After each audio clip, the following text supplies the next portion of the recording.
meeting is being recorded. Okay. I'm hearing my own voice. Yeah. So thank you. Thank you, everyone. Good afternoon. I hope you had a light lunch. So if you're going to snore, please mute yourself, because today afternoon is going to be a little dragged up topic. And I don't know how you felt about the first session of this topic called lifestyle management. So we discussed about lifestyle management part 1 last week. Just like, what did I say, that movie? Pushpa, right? What is the first part called? Pushpa, the rise. So it was like lifestyle management part 1, which was about the need of lifestyle management, the need.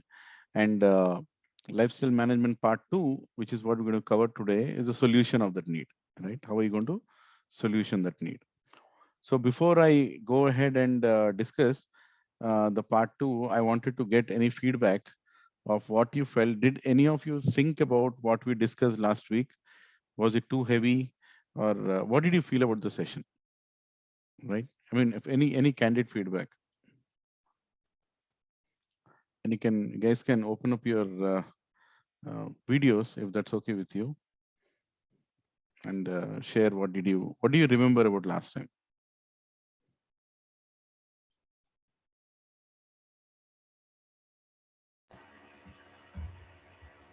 I don't think we have new audience. We were having the same audience, at least 70%. So I think people might remember some. Yeah. So there are two possibilities. Yeah. Suman, do you remember anything? He's usually an active participant. Guys, frankly, I'll tell you, these sessions, my dear colleagues, I know you all guys are capable of speaking and really, expressing yourself very well. But I'll tell you, that when you go to any on-site opportunities or you're dealing with a Western audience, the more you speak up and express, the more you'll be recognized, and the more you will grow in whichever career path that you talk about. And part of the reasons of these sessions is also to bring up that capability in us, right? And this is a closed forum in the company, and I'm conducting these sessions so that we can, somehow I can contribute to bringing the best out of you, right? So you can share. I mean, what do you remember from the last session? Anything at all? What did you remember? If you're not going to speak, then I'll take the whole last session again. And that will be a perfect torture for everyone. Yeah. No one, guys? Hi, sir. This is Ranjit. Good evening. Sorry, good afternoon. I'm sorry. Hey, Ranjit. Thank you. Okay, Thank you so from the last session, like one slide I remember was we talked about the increasing number of the hospitals and all. Yeah, hospitals. Okay, so from that point, like that time I wanted to share one thing, like we can add one more thing over there, the increasing number of like old age homes. Increasing number of? Old age homes. Old age homes. Yeah. Yes. Why not? Yeah. Increase the number of old age homes. Yeah. Yes. I will try to include that in next presentation whenever I make it. Okay, thanks, sir. Yeah, thank you. Anybody else? What did you feel about the definition of lifestyle management and the need for lifestyle management? That's what I want to know. Because there is no need when you're not hungry, there is no point in feeding, right? So did it create that hunger in you that I have to fix my lifestyle management? Did you all introspect about your lifestyle after the last week's presentation?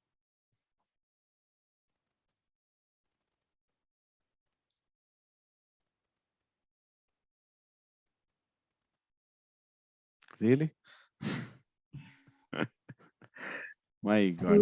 Maybe Lakshman, after few sessions, you need motivation to take sessions. No, I'm really. People are going to be quiet like this. Really? I mean, Yeah, hi Lakshman, can you hear me? Yeah, hi. Thank you for being Hello? caring. Go ahead. Hello. Rakesh, yeah. Yeah, so far I was trying to talk, but there was some problem with my mic. Thank you, Rakesh. So to your previous question, last time, based on the session we had, I was not there for the entire session because I jumped into another project meeting. So what made me interesting is the difference between the olden days lifestyle and the new age lifestyle that we are adopting right now. Might be adopting, I mean, getting close to the nature, or different aspects of the old way of lifestyle. And Yes. the way of lifestyle is running after something every time. Yeah. But what I thought of adding there is what is the feasibility of following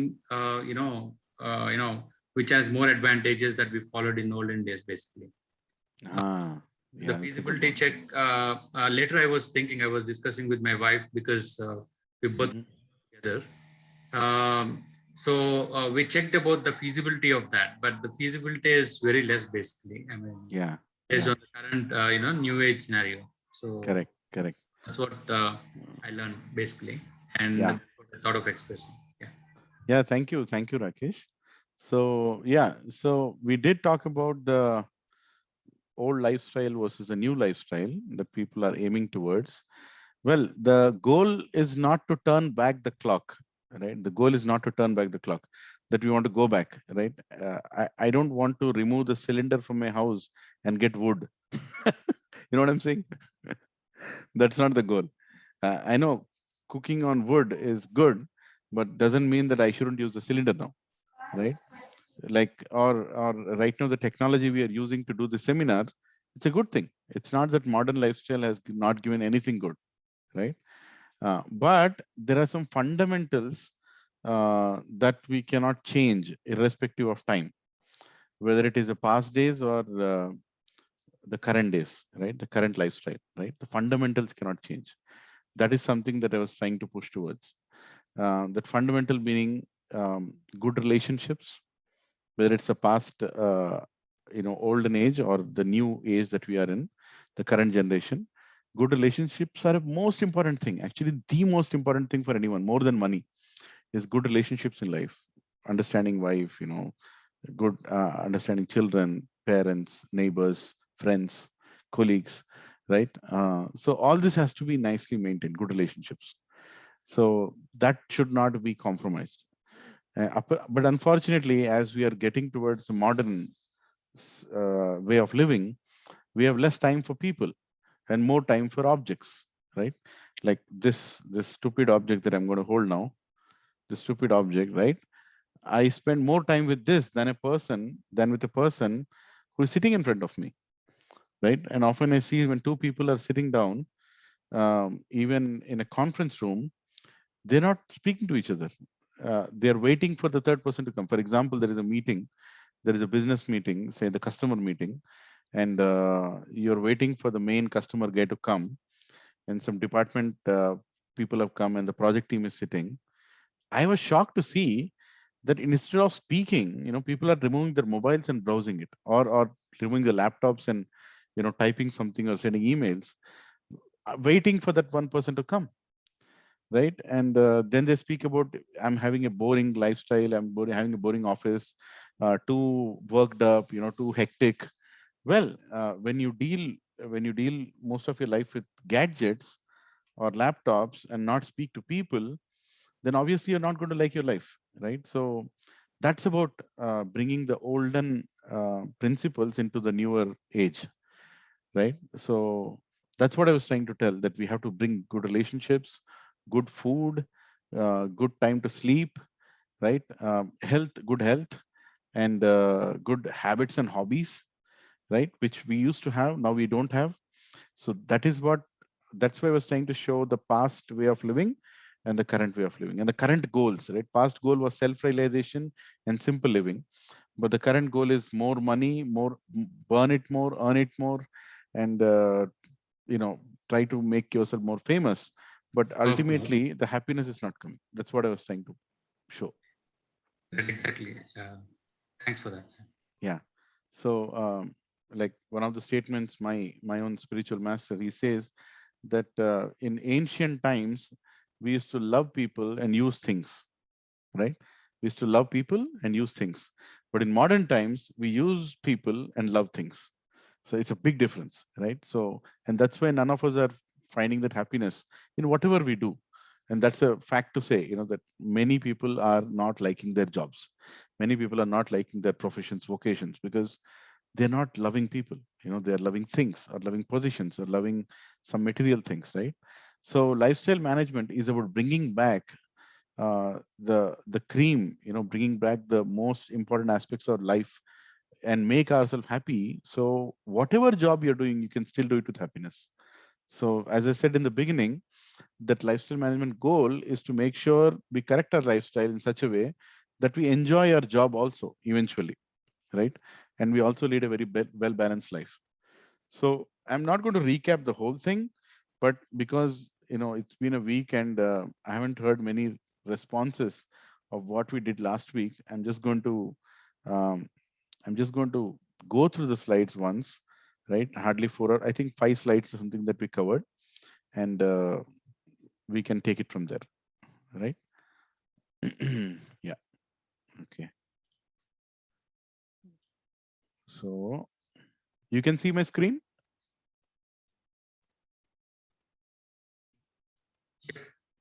Yes. Okay. Yeah. Okay. So once again, agenda, what we're going to cover, what is lifestyle management? I think this we covered last week. What is wrong with the current lifestyle? Need for lifestyle management. Till here we covered last week. This week we're going to talk about recommendations for lifestyle management and then questions and answers. So we discussed last week briefly about what is lifestyle management. I'll not go through the whole slide. Basically, we defined what is lifestyle, a set of attributes, habits, and positions associated with a particular person or a group meant to improve life. Basically, your lifestyle should improve life, right? Sorry, someone is talking. I'll try to mute everyone. Yeah, that was Ramana. Yeah. Not sure why I'm not able to mute. Okay. Okay. Yeah. So management is about being mature to deal with your hands, heads for a goal. So we discussed about the definition of lifestyle management. First of all, definition of management is to create an environment where everyone can achieve their goals and effectively and efficiently, right? And lifestyle management, now to summarize the whole definition of lifestyle management, we said is to facilitate an environment where we can practice or execute our set of goals, attributes, habits, positions to achieve our goals, right? So this was about, so we need to lead a lifestyle which will help us achieve our goals. As simple as that. That's lifestyle management. So once again, we need to lead a lifestyle so that we can pursue our skills, everything to achieve our goals. So when you don't have a proper lifestyle, you won't achieve your goals, right? So that was the key. Now, what is about the past lifestyle? We did talk about it. In the past, we used to have the theme goal of life was not buying a villa in Telapur. The goal of life was not to buy a flat in Gachibowli. It was self-realization and simple living and high thinking. That was the goal of the past, right? So people would live more time with the nature, learn more about the nature. We talked about some examples for that. And then a healthy lifestyle to get up in the morning or see every day as a gift of God and try to make a living which is based on need and not on greed, right? And then no scarcity. We never had any scarcity of natural resources. Then a happy life, happy family life. Husband, wife, children together will spend time. Not that husband is in the phone, is on the phone, wife is talking to the neighbors, children are playing video games. No, that was not the way it was. Everyone would spend some time together, and joint family system was prevalent, which gave a lot of security. I discussed about one of my friends in Secunderabad who lives in a joint family, and even now they live as a joint family, and what are the advantages. I don't know if you remember that example. And it's about healthy and full activities even in old age. In our Vedic lifestyle, even the oldest person in the house had lot of things to do. See, in these days, old people don't have many things to do. But in olden days, even the old people had a lot of things to do, and they were happy doing it, and they were honored for doing it, right? And finally, life filled with bliss, right, and joy. Meaning there was good education, spiritual education also, and festivals, vibrant festivals where we used to dance every week, right? So that was our past lifestyle. But promises of today's lifestyle, we talked about it. I know it's a little subtle and sarcastic slide, but basically everyone thinks about high education, happy job, fat paycheck, love life, perfect family, best home loan, best home, large wardrobe, big fridge, super gym, home theater, best car deal, right? Party whole night or whole day, I don't know. Travel hard, insure every damn thing, including your dog, retire and relax and die. So this is what people are thinking that they're going to achieve in life. Today, 99% of the people working in IT or non-IT, doesn't matter. This is what they're thinking is the goal of life. Most of them, not telling everybody. But are you really seriously dreaming this? Because none of these boxes actually exist. They don't exist. We are just thinking about it, that they will exist someday. Or even if they exist for a small time, right? Very little time they exist. The realities of life is this: if modern lifestyle is that, then why are all these things happening? Why the increase in diseases is happening? Why the health is going for a toss? Why people are unhappy? Cancers, Alzheimer's, abortions. Why so much? Why all this mess in the world? Which is also a truth, right? So do we still need a wake up call that there is something wrong in my lifestyle? There's something wrong in what I'm trying to achieve. Those previous boxes that you saw, there's something wrong in them, because in our current lifestyle, we are increasing, violence is increasing, addictions are increasing, stress is increasing, divorces are increasing, hospitals are increasing, guns are increasing, right? Suicides are increasing, and we have pharmacy, right? Everybody has a pharmacy right beside his house. Isn't it true? All of you have one pharmacy beside your house. So no wonder you are living in the most diseased locality, right? Uh, can somebody tell me the most highly diseased localities in India?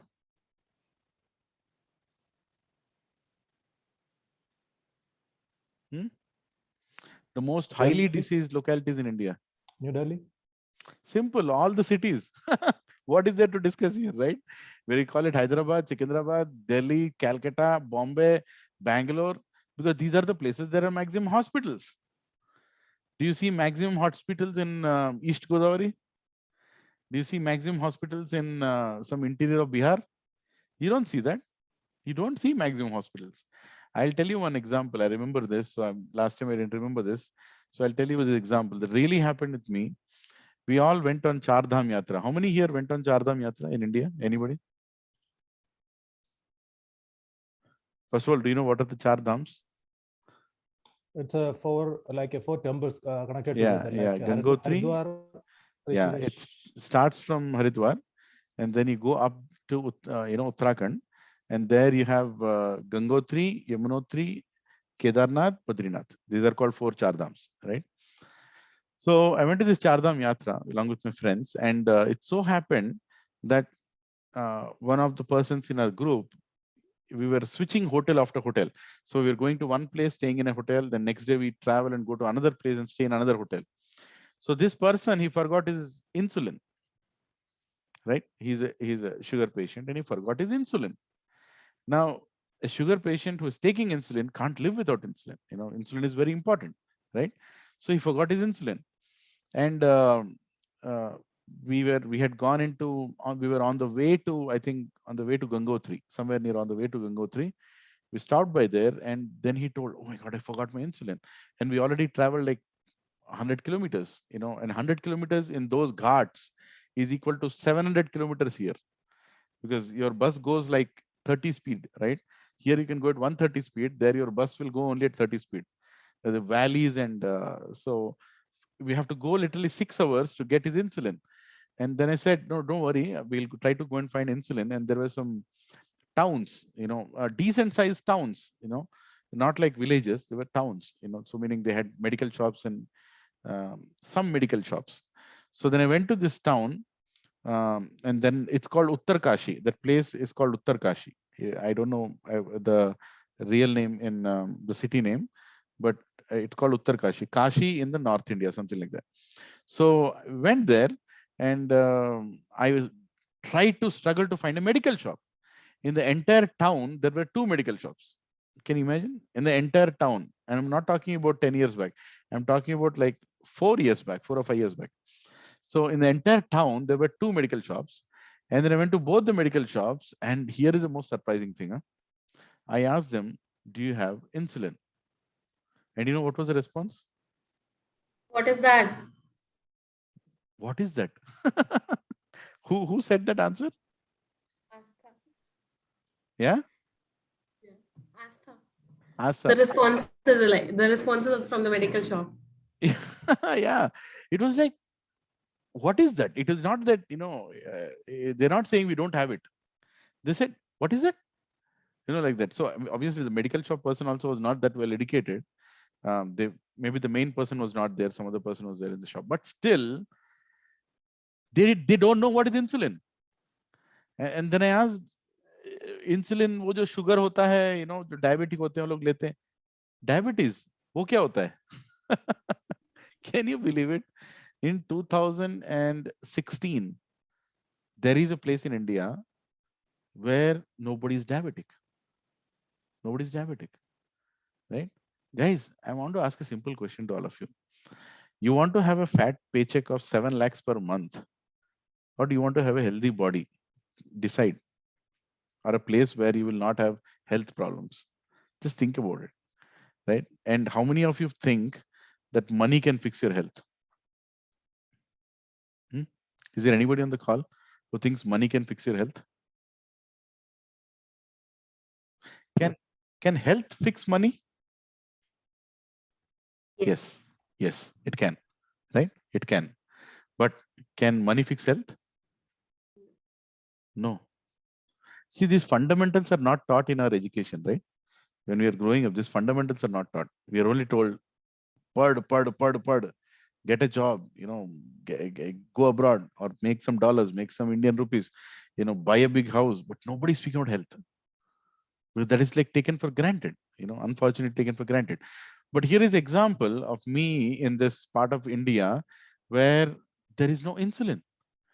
And you know what I had to do? I had to go like 70 kilometers, almost travel like 3.5 hours, town to town. And finally, there is one person, one shop, in that there was human insulin, that brand called human insulin. I was looking for Actrapid, but there was no Actrapid. Actrapid is one of the types of insulin, but they didn't have it. They said, if you want to take this, you take it, otherwise we don't have it. And that was like one of the oldest stock. Luckily, it didn't expire, right? It was like maybe in the last month of expiry. Then we picked up that, and then I took enough so that for the rest of the trip, because we are going to go further up to Badrinath and Kedarnath, I'm sure nobody will be deceased there. Had New Delhi come on the way, definitely the most number of deceased people live there. I can buy as much insulin in New Delhi, isn't it? If Hyderabad is on the way, I can buy so much insulin because all the deceased people live here. But in those places, no deceased people live. So I have to make sure that I get all the medicine stock before I go there. Am I speaking sarcastically, guys? Do you feel that sarcasm there? No, that's Actually, true. I am. I'm trying to be sarcastic to bring out some thinking among all of you that being rich in a city is not actually being rich, because you're compromising on the real richness, which is your health, right? One proverb which comes in our since our childhood is, what is wealth? What is wealth? Health is wealth. Health is wealth. Health is wealth, isn't it? How many of you heard this proverb when you were young or anytime? You heard, right? Health is wealth, right? But somewhere we removed that health and we wrote there, project manager is wealth, or program director is wealth, or CEO is wealth, or Tellapur villa is wealth, or flat in Gachibowli is wealth. Somewhere we removed the main thing. We just removed it, which filled that blank with something else. And now we are thinking, why am I not happy in life? Right? And last class, I also told a statement which didn't which didn't allow me to sleep once I discussed that with my friend who is a doctor, Dr. Krishna Patil. He said 90% of the diseases don't show symptoms before they come. Do you all remember that statement that I told last time? Yeah. So you look at me, I'm not diabetic right now. Now, I don't have a BP problem. Yes, I'm obese a little. I have to fix my obesity. That's very important. But Do you see any diseases by looking at me? Huh? No. No, but that is what way of looking? That's a modern way of looking. Right. Recently, when I went to an Ayurvedic person, he's an Ayurvedic doctor. He looked at me and he said, "You are inviting death." He just told me, "You're just inviting death. You better fix your kapha, vata, pitta, and whatever problems you have. Otherwise, you are just at that corner where it will hit you." As simple as that, right? So, my dear friends, we are forgetting, we are just seeing the external. The problem is modern lifestyle is all about external, and Vedic lifestyle or the real lifestyle is about the internal. How internally you are happy, how internally you are, satisfied, how internally you're joyful. I just kidding, just kidding, just saying that he actually meant that there is a different way of looking at things. I didn't mean that I was going to die. I'm just saying that we have to know our real health. And what is real health is how many times in a day have you laughed? Laughed not for a Jabardast serial, not for a silly joke that comes on WhatsApp. That is not humor. Right? That is not what I'm talking about. Then what is that happiness am I talking about? Inner satisfaction. Inner satisfaction. How satisfied am I in life? Satisfaction. Have you heard the word santosham? Santosh. आप संतुष्ट हो हिंदी में कहते हैं ना आप संतुष्ट हो. So what is the meaning of santosh? Anybody? In English, what is the translation word of santosh? Contentment. Satisfaction. Contentment, right? Yeah, contentment and satisfaction. You're satisfied. Your content means you're satisfied. So a lot of people think santosham means happiness. That's what they think. Santosham means happiness. No, santosham doesn't mean happiness. Happiness is the expression of our senses. That's it. But contentment and satisfaction is the real happiness, right? When you are living in a house, forget about how many square feet that house is.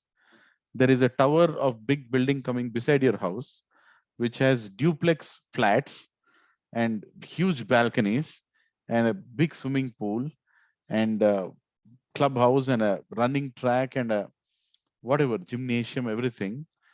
When you look towards that house from your house, are you feeling santosham? Right? Are you feeling santosham? That's what santosham means. Now you understand the meaning of santosham?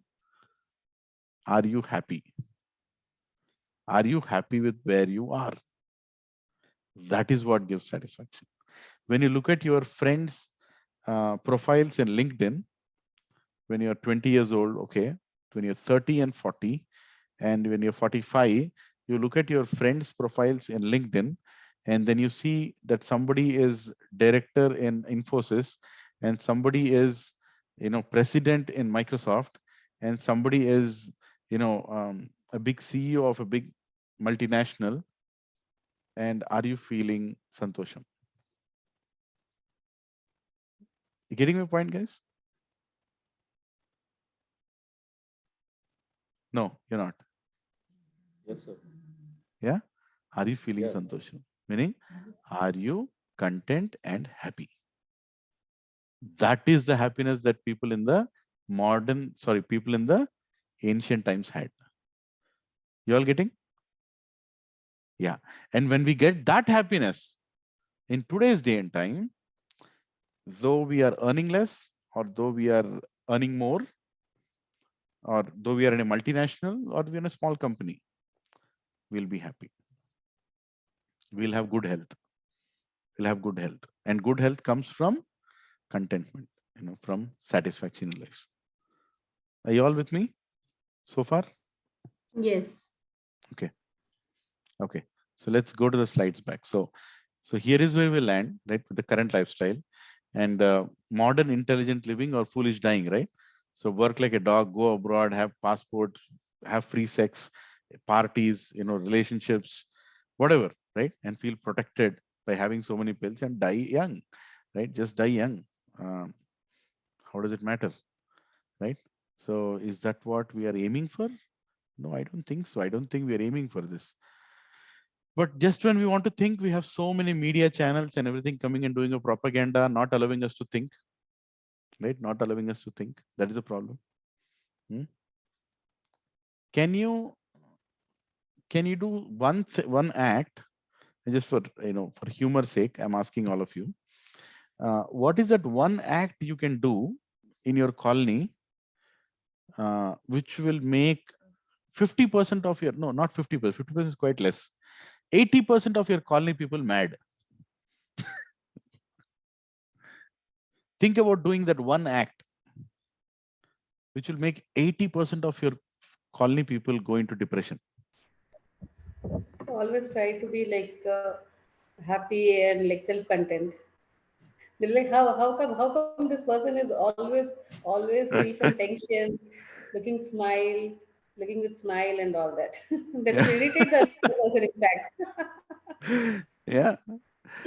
Anybody else? What can you do? What can you do? As I said, just for humor, I'm asking. Okay, I'm not saying you have to do it, but what is that one act? If you do, 80% of your colony people will go into depression. Buying a BMW. Buying a BMW. BMW? No, they'll not go to depression. They'll be more motivated for you to do that. Isn't it? No, they envy, right? Oh, they envy. Yeah. Yeah. Yeah. They do envy. That Yeah. way. Okay. You know what I'm going to do? I'm going to stop. I want to see everybody's expression. Can some of you come on the screen when I'm going to say this? I want to see, does it make a joke or no? Okay. Okay. Rakesh may not appreciate this, but still, I'm just kidding. I'm going to stop supply of hair dye to that colony. Just kidding. Just kidding. Okay. I'm just going to stop the supply of hair dye to that colony. How many of you will believe that 80% will go into depression? Yeah. Because all our lifestyle is about externals, isn't it? Today, all our lifestyle is externals. If I just stop hair dye, people just go into depression. Like, oh my God, kya ho gaya mere ko? My God, do I look like this? Mera kya hoga? My beard is also white. My eyebrows are white. Oh my God, what happened to me? But how are people covering it up now? They are actually in that situation. And white hair represents how bad your health is. I'm sorry to say that. Sorry to tell to myself. But that's where we are. I just stop hair dye and the whole colony will go into depression.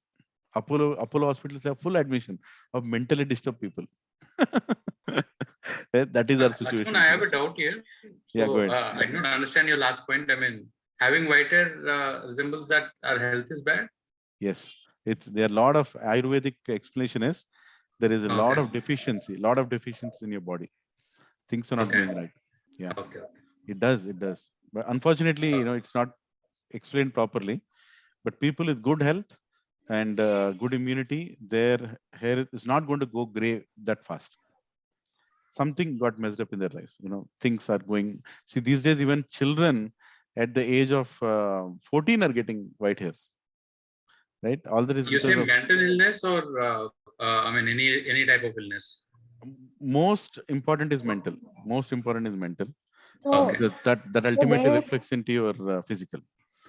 Ayurveda Because of stress, I believe. Yes, Because of Yeah. stress, I believe. who Yeah. thinks Yeah. more will get the gray hair fast? That saying is there. Hair itself will not be there. Not thinking.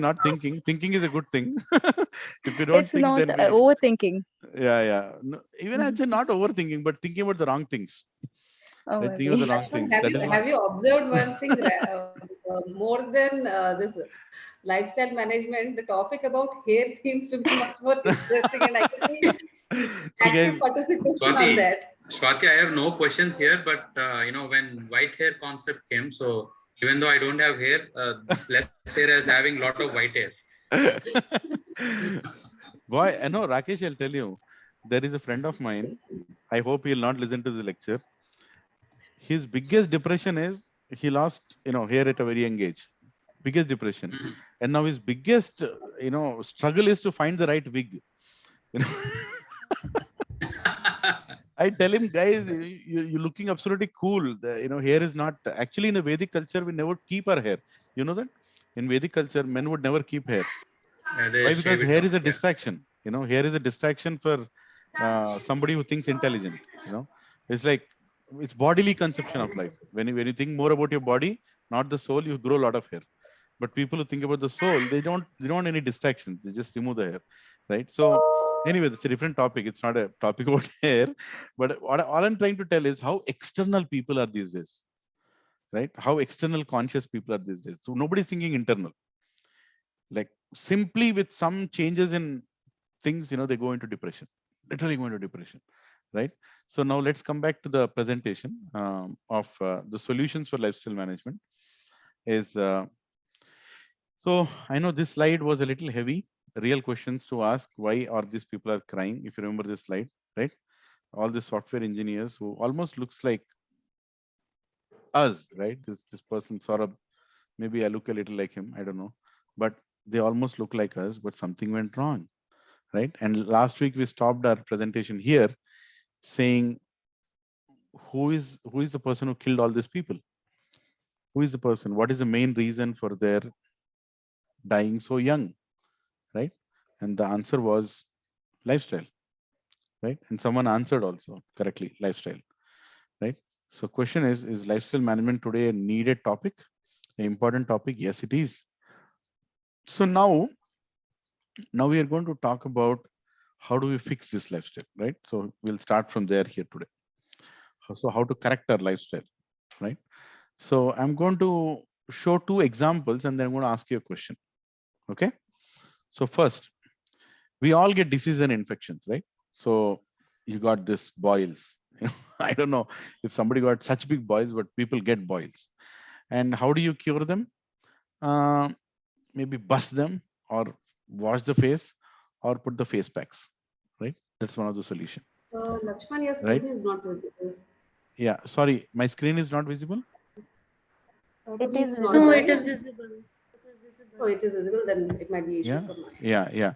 So you get boils and then you solution that is burst them or wash your face or put face packs, right? Most of the time. But the problem is they come back, right? They don't go. You busted it somewhere, it starts coming out somewhere, right? So what is the real correction for this? Does anyone know what is the real correction for this?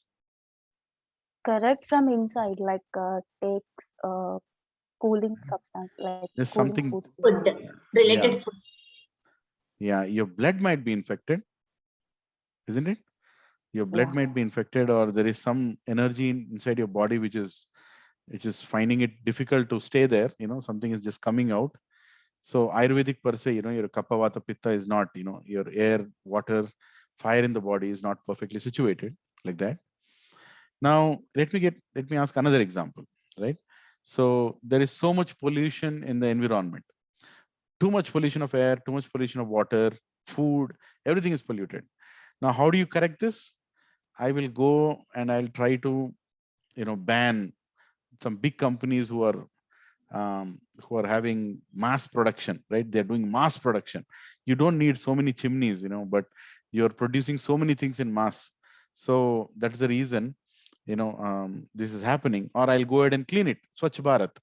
Swachh Bharat is one of the initiatives, that I'll go ahead and clean. I'm not against Swachh Bharat, but I'm saying I'll clean my locality or I'll stop these companies from producing, right? Problem is that comes back. No use. They will start again polluting. You remove the dirt and people again start putting it, right? So what is the solution? So you guys tell me in this both cases, what is the root cause of either of these problems? What do you think is the root cause?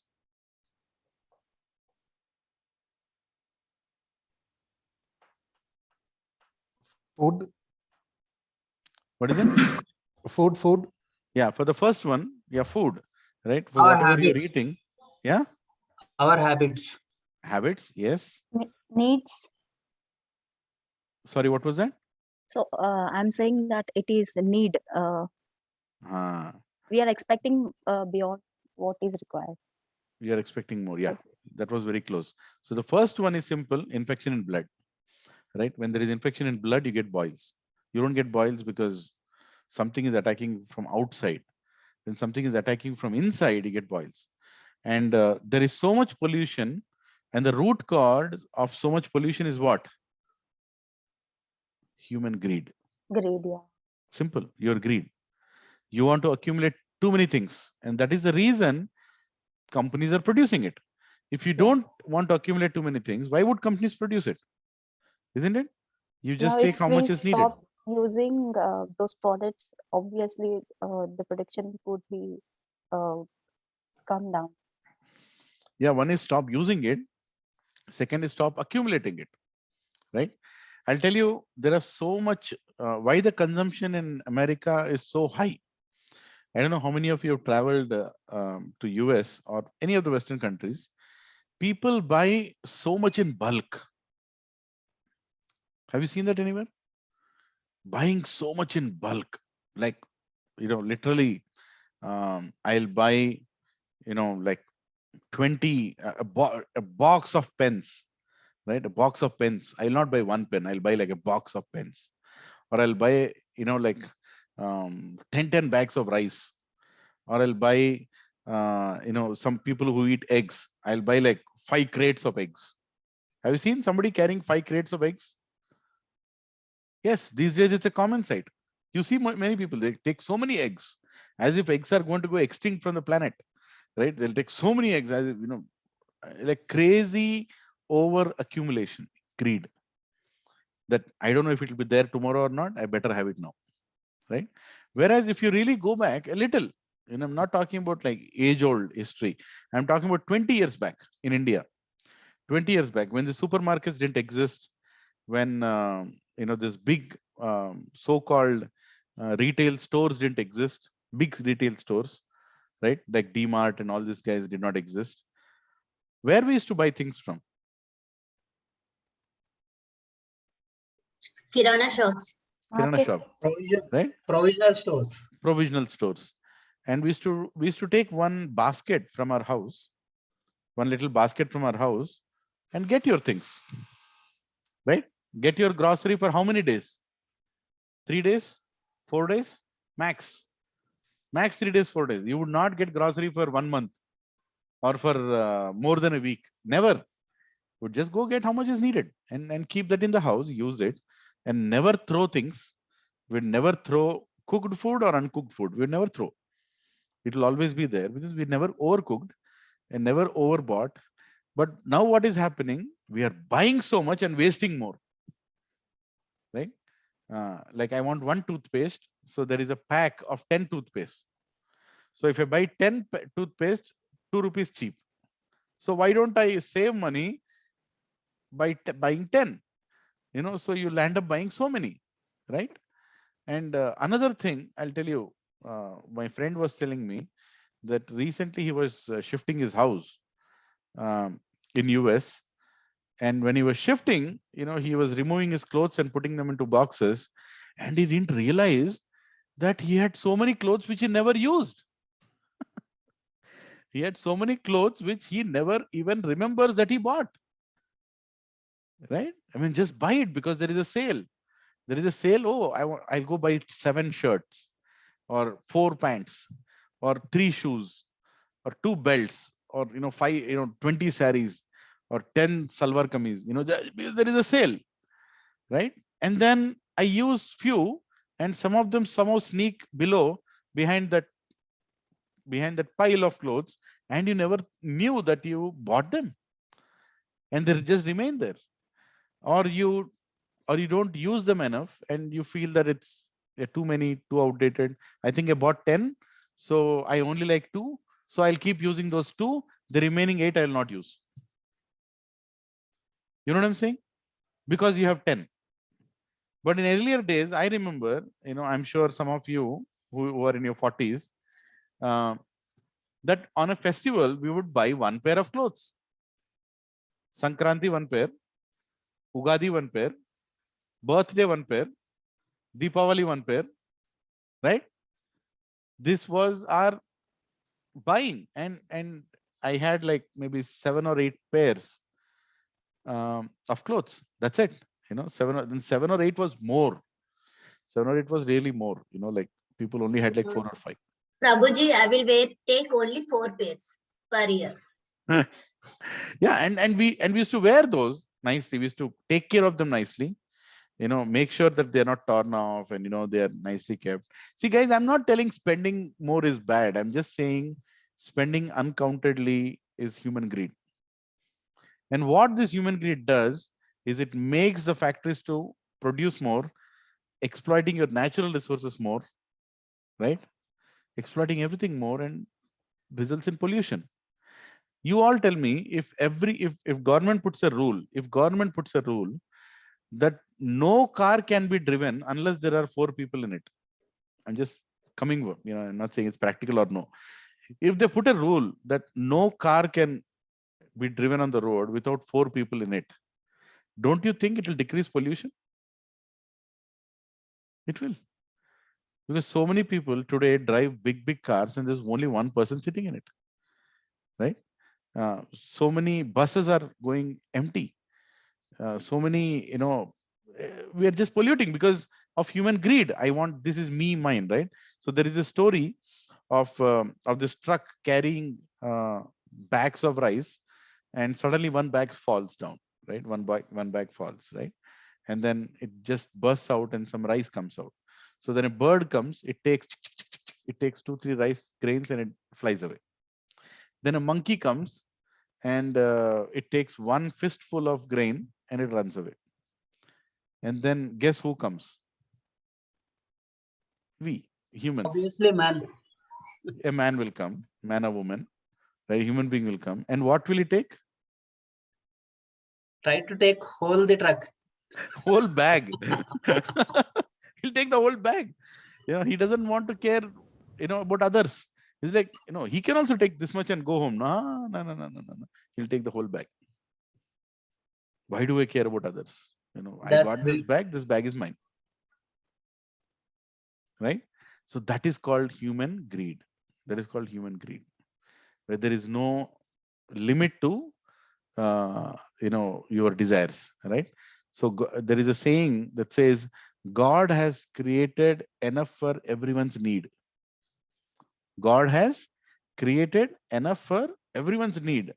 Even God cannot create enough for one person's greed.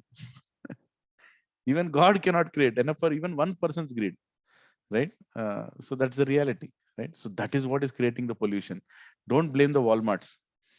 So true lifestyle management is the cure the root cause and the symptoms simultaneously to completely and permanently eradicate the problems in life, right? So yes, we should also cure the boils. Yes, we should also do Swachh Bharat. Yes, we should also what do you call that? Not promote wholesale companies, but we should also fix our greed. If you don't fix our greed, then all these things are going to remain the same. No matter what you do, they'll remain the same. You will keep polluting the environment and you'll keep getting boils, right? Okay. Is everyone okay with this? Any questions? No? Okay. Should we go forward? Yes, sir. Okay. Let's go forward. Now we are going to get into the solution, right? So lifestyle management, we talked about it. So basically, how many of you know this girl, Nadia? Have you heard of this girl, Nadia? She was a gymnast, and in 1976 Montreal Olympics, she won all golds. And then she won all golds for the next 3 Olympics. 3 Olympics. Her goal was to become an Olympic champion, right? Her goal was to become an Olympic champion. And her parents gave her a lifestyle which is very much needed for achieving that goal, right? So being a Russian, taking birth in Russia, which is a pretty cold country, and they eat cakes, they eat bread, they eat a lot of ice creams, they have that's a staple food, right? Like we have idli, dosa, puri, they eat a lot of baked items like that. So just imagine, Nadia's parents told her that if you want to get a gold in Olympics, you should not eat cake, you should not eat ice cream, you should not eat some certain creams, right, for the rest of her life. And she said, I'm fine with it. So throughout her childhood, she never ate cakes or chocolates or because what happens when you eat those things, your body becomes stiff. And when your body becomes stiff, you can't do gymnastics. So for a gymnast to have that kind of muscles, you cannot eat certain things, right? And another thing, she was always surrounded with gymnasts, right?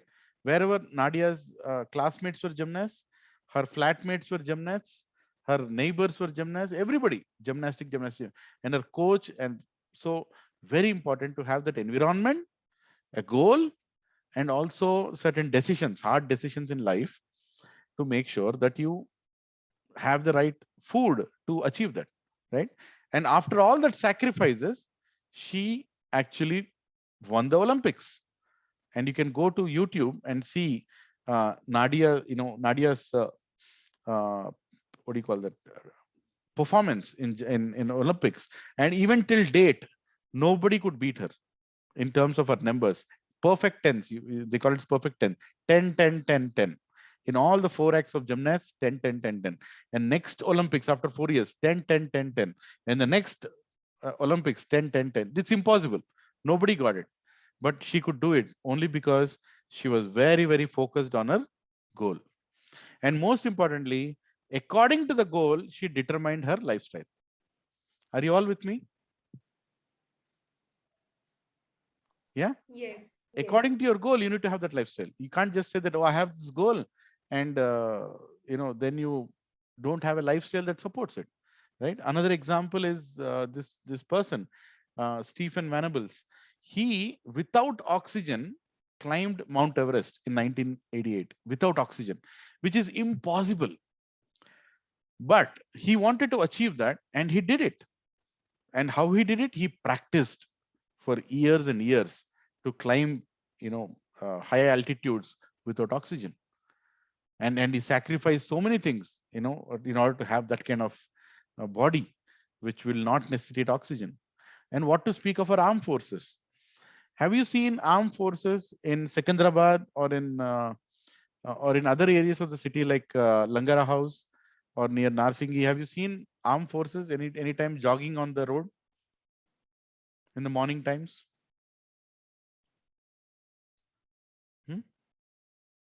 Like a parade drill? Anybody? Have you seen it anytime? Yeah, I have seen it. Yeah. So my question is, why are they doing the parade? There is no war going on now. There is no Pakistan-India war right now. There is no China-India war right now. There is no Bangladesh war. So why are we asking them to, waste their energy? Why can't they just sleep nicely? Why do they have to do drills 3 o'clock in the morning even now? That too in Hyderabad. To be fit. To be prepared for the day when that is needed most, right? They have to prepare for the day. So whole time is a preparation and the war is the examination, right? You can't suddenly become fit on the war day. You have to have the warlike atmosphere throughout your career. That is what means to be army Jawan. Don't think army Jawan means it's fashionable statement, like the way they show our Bollywood heroes, wearing a Ray-Ban glass and wearing army dress and saying, "Main Jawan hu." No, you really go and see what they go through. I have seen army people lives, because there used to be some tenants in my house who are from army background, and how fit they keep themselves and how order driven. If the boss orders, if the army boss orders, that fellow has to do it. There is no discussion. Otherwise, there will be court martial, right? Because that is taught for them throughout. Like they can ask the Jawans to clean the whole, whole garden of a big house. Just clean the whole garden. They can't tell, my job is not cleaning garden. If you're told to do it, you should do it. That's it. No questions asked.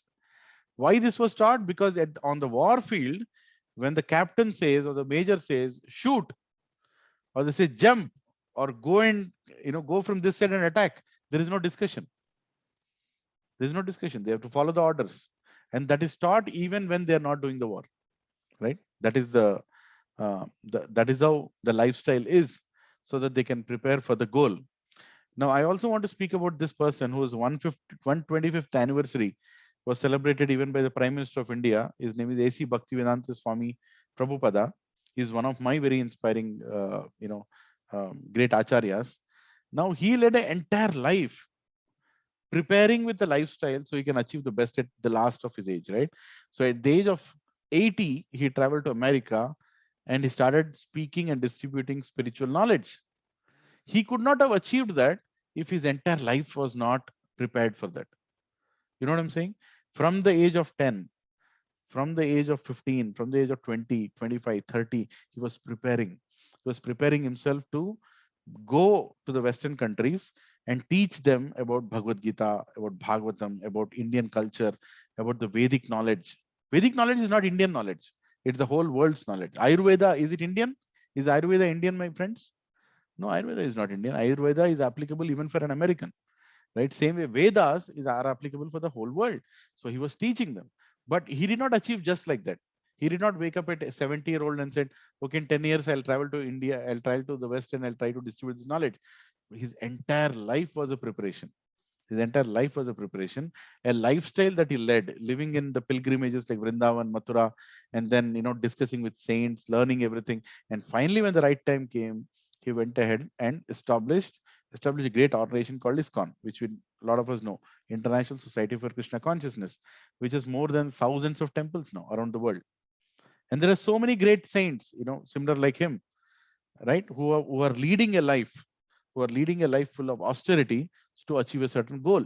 So all these people shows an example of great people who have led a particular lifestyle to achieve a certain goal, right? Achieve a certain goal. Can any one of you give one more example of anybody like that? Who had a lifestyle and that lifestyle ultimately made him achieve his goals?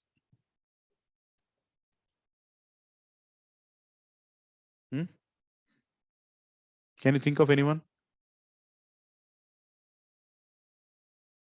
There are many.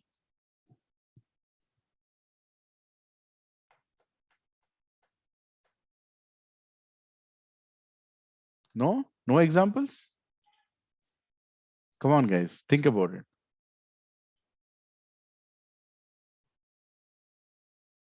So no inspiring people in your life who you have seen that who have led a lifestyle to achieve their goals? Don't think your answer is right or wrong. Just share what comes to your mind. Vivekananda. Yes, why not? Vivekananda, he led a very, very austere life, right? And he learned under his guru. And then finally, when the right moment came, he went and spoke one of the best speeches ever spoken outside India, right? Which inspired so many people towards the great Indian heritage. Yes, right answer. Anybody else you can think of? Abdul Kalam. Abdul Kalam, what an example. I was waiting for this. Come on, why do we forget some great people like Abdul Kalam? Right? Abdul Kalam, do you know, he used to live in Hyderabad. How many of you know that Abdul Kalam used to live in Hyderabad? Yeah. And you know where he used to live? You know where in Hyderabad he used to live? I think in near DRDO quarters. Exactly, in lab quarters. Yeah. It's an area called lab quarters. Yes. And you know how he used to be? He was simple person, very simple person, wearing sometimes a banyan and a pajama. Can you imagine? President of India, such a big person, just wearing a banyan and pajama and doing gardening outside his house, and he was a scientist in DRDO and DRDL, right? Different defense laboratories. And he was the one, he was preparing his life for achieving a goal of making India the most powerful nation from a armed forces perspective, missiles development. And what are solutions he gave to even to the country prime minister. Indira Gandhi was all astonished looking at his solutions, even the next governments, right? And he became the president of India. And do you know his birthplace, guys? Where do you think he was born? In Tamil Nadu. Tamil Nadu, near Rameshwaram. Yeah. In Rameshwaram. His house is still there. I went to his house. When I visited Rameshwaram, I went to Abdul Kalam's house. And such a humble, such a nice person, right? And his life is an example of how he achieved what he achieved, even though he came from such a small background, right? So there are many inspiring people who had a very simple lifestyle. Like my father met Abdul Kalam because he had to give a bouquet. He had to give a bouquet to a scientist. That time he was not a president. He was just a scientist in DRDO. And my father was like a construction company's like accounts person. So every big festival we used to give some bouquets to some important people. And he went and met Abdul Kalam, and he still remembers Abdul Kalam is such a simple person. He made my father sit down, spoke to him, how are you, everything nice, and then asked him to leave. Never had he had the ego of showing that he's a great scientist. Never, right? And that humility made him the greatest president that we ever had, right? Abdul Kalam, APJ Abdul Kalam. Yes. So all I'm trying to tell is a great lifestyle is very, very important for you to achieve your goals, right? Now let's go forward. Finding the perfect balance. Finding the perfect is very, very important when we are talking about lifestyle management, right? So there are 4 areas, my dear friends, we're going to discuss briefly, right? The 4 areas. Each 10 minutes we'll discuss. So physical care, spiritual care, social and emotional care, and mental and intellectual care. If your day has 24 hours, which I think we all have, we have to spend this way. At least 8 to 9 hours for physical care, at least 2 hours for spiritual care, at least 2 hours for emotional care, and at least 8 to 10 hours for mental and intellectual care, right? Now you might ask, sir, when will I go to job? When will I go to office, right? Well, all this is together, right? It's not like we can't bucket ourselves saying that 8 hours I'm going to ruin my life, I'll go to office. Remaining time will do all these cares. No, even during your office hours, you can do a lot of things, right? Like for example, I showed a video before I started today's seminar. Did you, some of you saw it, right? So what was it doing there?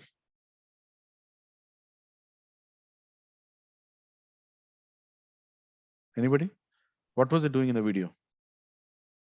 It was like an interaction with certain group of this thing, students, Right? but it was not audible. It was not audible? It was not audible, but Oh. what I realized was it was some interaction going with college students. Yes.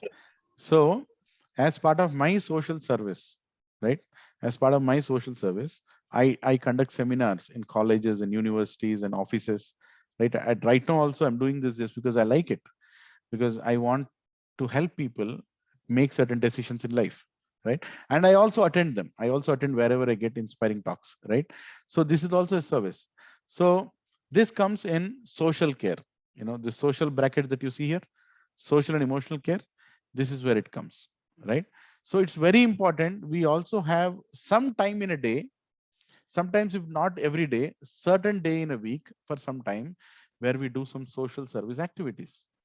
And that also keeps you active and happy in life, right? That is also part of your lifestyle. So 4 buckets, my dear friends, you know, one is physical care, spiritual care, social and emotional care, and mental and intellectual care, right? All these 4 things, when you do properly in your life, then you will have a positive, productive lifestyle and a happy lifestyle. Otherwise, even if one of them you're not giving importance to, will create some dissatisfaction in life, right? So that's very, very important. Now let's, any questions here, or you want to add something, or because next some time we are going to spend on these buckets.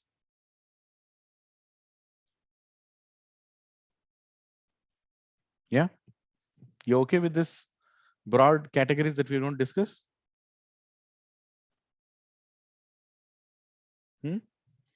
Okay. So I have to assume that silence is yes. Okay, let's keep going. Physical care. In physical care, sleeping. We discussed a lot on that.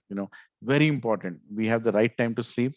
Even in Bhagavad Gita, Lord Krishna speaks about importance of sleeping, eating, right? And recreation activities, everything. So it's a beautiful shloka, 6.7. It's part of Sankhya Yoga. Lord Krishna says, yuktahara viharasya, yukta chetasya karmashu, yukta swapnabhodasya, yoga yogo bhavati dukkha. What is it meaning? It's very simple. It says, he who is temperate in his habits of eating, sleeping, working, and recreation can mitigate all material pains by practicing the system of yoga, by practicing the yoga system, right? So people have to have balance in all these things. This is given in the scripture also. God, who is our creator, right? The one who created us, right? Aham bija pradapitaha. He says, I am the one who created all of you. You're all part of me, right? He is telling that we need to have proper sleeping, proper working, proper eating, and proper recreation. He is also telling recreation, right? So it's very important. God, spirituality doesn't mean that, sit in a corner of a room and just keep meditating. No, recreation is also part of life. And recreation has a far wider meaning than watching YouTube videos. That's not recreation. So what I'm trying to tell is it has to be balanced, right? So when to sleep, we discussed about the Ayurveda science. I don't want to repeat it again and again, but Ayurveda says a certain time of a day is equal to 2 times. Right, 9 to 12 a.m. in the night is 2 times. Right? It's 3 hours, but actually, if you sleep during that time, it's equal to 6 hours for your body. And 12 to 3 a.m. is 1 hour, and 3 a.m. to 6 a.m. is technically, right, is equal to half. And after 6 a.m. is equal to minus, right? It starts coming down. After certain time in a day, if you're sleeping, it starts going to minus also. Why is it like that? Because sleep is a time when all your organs are relaxing and they are rejuvenating. So next day morning, they can perform. And if you're not sleeping during that time, you're putting them to work, then they only get little time before the sunrise. Before the sunrise, they have to become right. They have to become ready. But if you're not giving enough time before the sunrise, then they'll become old. You'll get gray hair very soon, as simple as that. Right? So you have to have good sleep. Very, very important, right? And when to get up? Get up early before the sunrise, called Brahma Muhurtam, right? 2 hours before the sunrise is the best time to get up when all your organs are all charged up, rejuvenated, and ready to go, right? And you can perform very important activities like all of you for your exams. When was the most preferred time to study? Right before the sunset, or the most morning times, isn't it? When your memory is working properly, when your concentration is working properly, when you have all good intentions and good things going on in your mind. How many of you had a friend who came 4 o'clock in the morning to your house and said, let's go for a party? Did you have a friend like that?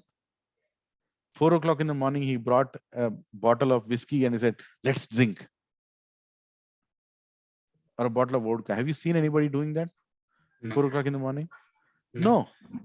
But what about 6 in the evening? Yes, right? 6 in the evening is possible. But 4 in the morning, nobody likes it. Because that time of the day is, you have this very good goodness running in your mind, right? Goodness, passion, ignorance. Sattva guna, rajoguna, tamoguna. So there is a time of a day when these activities are more favorable. So in the morning time, nobody would think about these wrong things. You would only think about the right things, right? So that is the time of a day you should perform certain activities. Then your lifestyle will be good, right? Unfortunately, when you talk about human greed, then we start working during those hours, right? People get into call centers. You become a call center manager. You become a, what do you call that, a recruiter working throughout the night, right? You become a whatever specialist of dealing with people in the US, and you work throughout the night. What do you think you're doing to yourself? You might be earning something, but you're also killing something. And what is that you're killing? Your own self, your own body. And that's a hard reality, right? Once I was giving this seminar in a big college, right, to like postgraduate students. I can say some of them are doing PhD. And when I told this, some of them became upset. And one of the professors there, he got up and he asked, so Lakshman, are you telling that people should not go on night shifts? Are you telling that software industry, what do you call that, call center industry and accounting service industry, this whole back office industry in India is a bad thing? Don't you know how much employment it is creating? Don't you know how much job opportunities it has created? There's all companies like GE and Accenture and IBM's. The amount of night shifts that happen there, so many people are getting paid so well. Do you say all that is wrong? Don't you want our students and our next workforce to work during the night times? Now, before I answer, I tell you what my answer was. I want to know what your answer will be.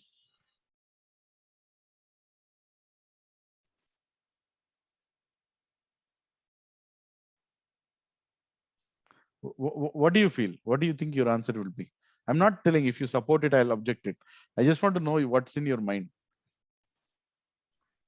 Would you want your children or your brother or your own loved one to work throughout the night? You might have said that this is the reality and fact what I am saying, and rest is up to you.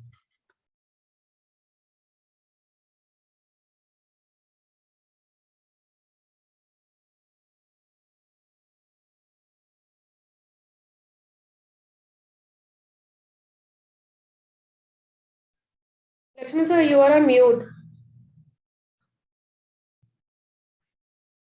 Oh, you can't hear me. Okay, now you can hear me. Now can you hear me? Yes. Yes, sir. So what is your answer if somebody speaks to you like that? Would you support this or would you object this, or what comes to your mind?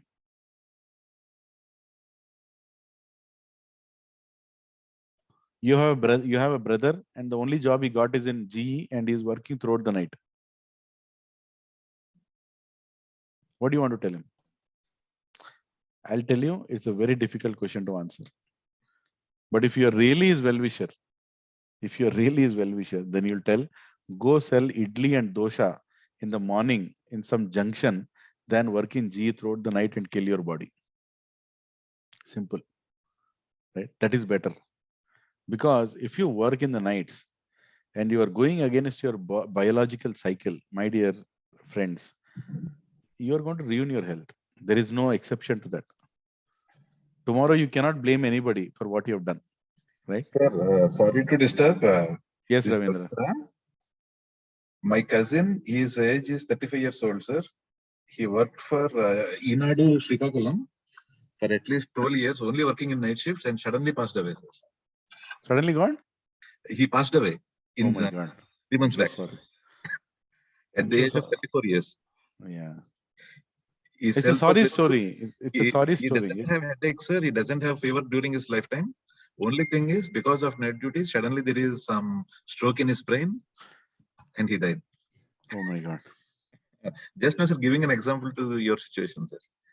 Yeah. No, Ravindra, what you told is truth, but a lot of people don't like to hear it. Sir. A lot of people don't like to hear it, right? That is the truth. That you are just messing up with your body to a point where it will give up. Your body will give up someday, right? And there will not be any symptoms. Don't think there will be symptoms. Your first symptom will be enough for finishing you. So, okay, I don't want to too much drag this, but all I'm trying to tell is work according to nature, right? According to whatever nature it is, work according to that and give good sleep and you'll have good lifestyle. You'll have good lifestyle. Next, why to sleep, right? Why should one sleep, right? Wisdom is to respect the body given by God and not torture it, right? So let's have a prayer before you sleep, right? How many of you pray before you sleep and how many of you pray after you get up in the morning? Do you have that habit of praying before you sleep? Yes. Yeah, it's a very important habit. We should teach ourselves, right? Before we teach our children. I like a simple prayer I drafted in English. Actually, it's a Vedic prayer and came from the whatever I have done before you sleep. This is the prayer you say. Whatever I have done with my mind, with my body, with my speech, or any other sense of my body, or with my intellect, or with my innate natural tendencies, I offer everything to God. Irrespective of any religion, whether Muslim, Christian, or a Hindu or anything, doesn't matter. This is the prayer most of them chant before they sleep. That whatever I've done, right? Please accept it. I've done it for you, right? Like that. And then when you get up in the morning, you say, God, you have awakened me. Now let me engage in activities during the day as per your order. Right? As per your order, I want to perform the activities. Thank you for waking me up. Like that. And these two things, when you practice over a period of time, you will actually appreciate the presence of God, and you'll also feel very blissful. Very blissful. Right? You'll relax fully, you'll have good sleep. That's very important. All right. So any questions on this slide, except for the call center discussion we had?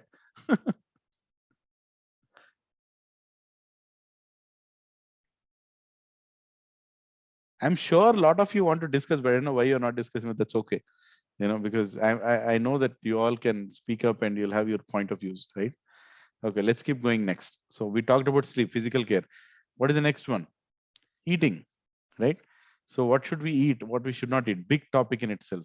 So in Bhagavad Gita, there is 3 shlokas, 17th chapter, 8th shloka to 10th shloka, right? I will not read the Sanskrit. I'll just read the translation. Please focus on this. So here, Lord Krishna is speaking about what people in the mode of goodness, sattva-guna, eat, what people in the mode of passion eat, what people in the mode of ignorance eat, tamoguna. Sattva-guna, rajoguna, tamoguna, right? So people in the mode of goodness, what do they eat? Like that, it is mentioned. Let me just read it for you. Foods in the mode of goodness increase the duration of life, right? Purify one's existence and give strength, health, happiness, and satisfaction. Such nourishing foods are sweet, juicy, fattening, and palatable. That is what is being told, in the scripture. This is a brief description in Bhagavad Gita, but there is much more explanation in Ayurveda, right? This is about people in Sattva-guna. That is what they like to eat. They like to eat juicy food, which is fresh, most importantly, which is fresh, and which is fattening, which has a lot of ghee, right? A lot of desi cow ghee in it, right? And which is very palatable, meaning very rich, kajus and kishmish and all that dry fruits, and everything rich about it, everything very, very organic, right? All those things come as part of mode of goodness. People in the mode of goodness only like to eat that. And where do you find such kind of food, my dear friends?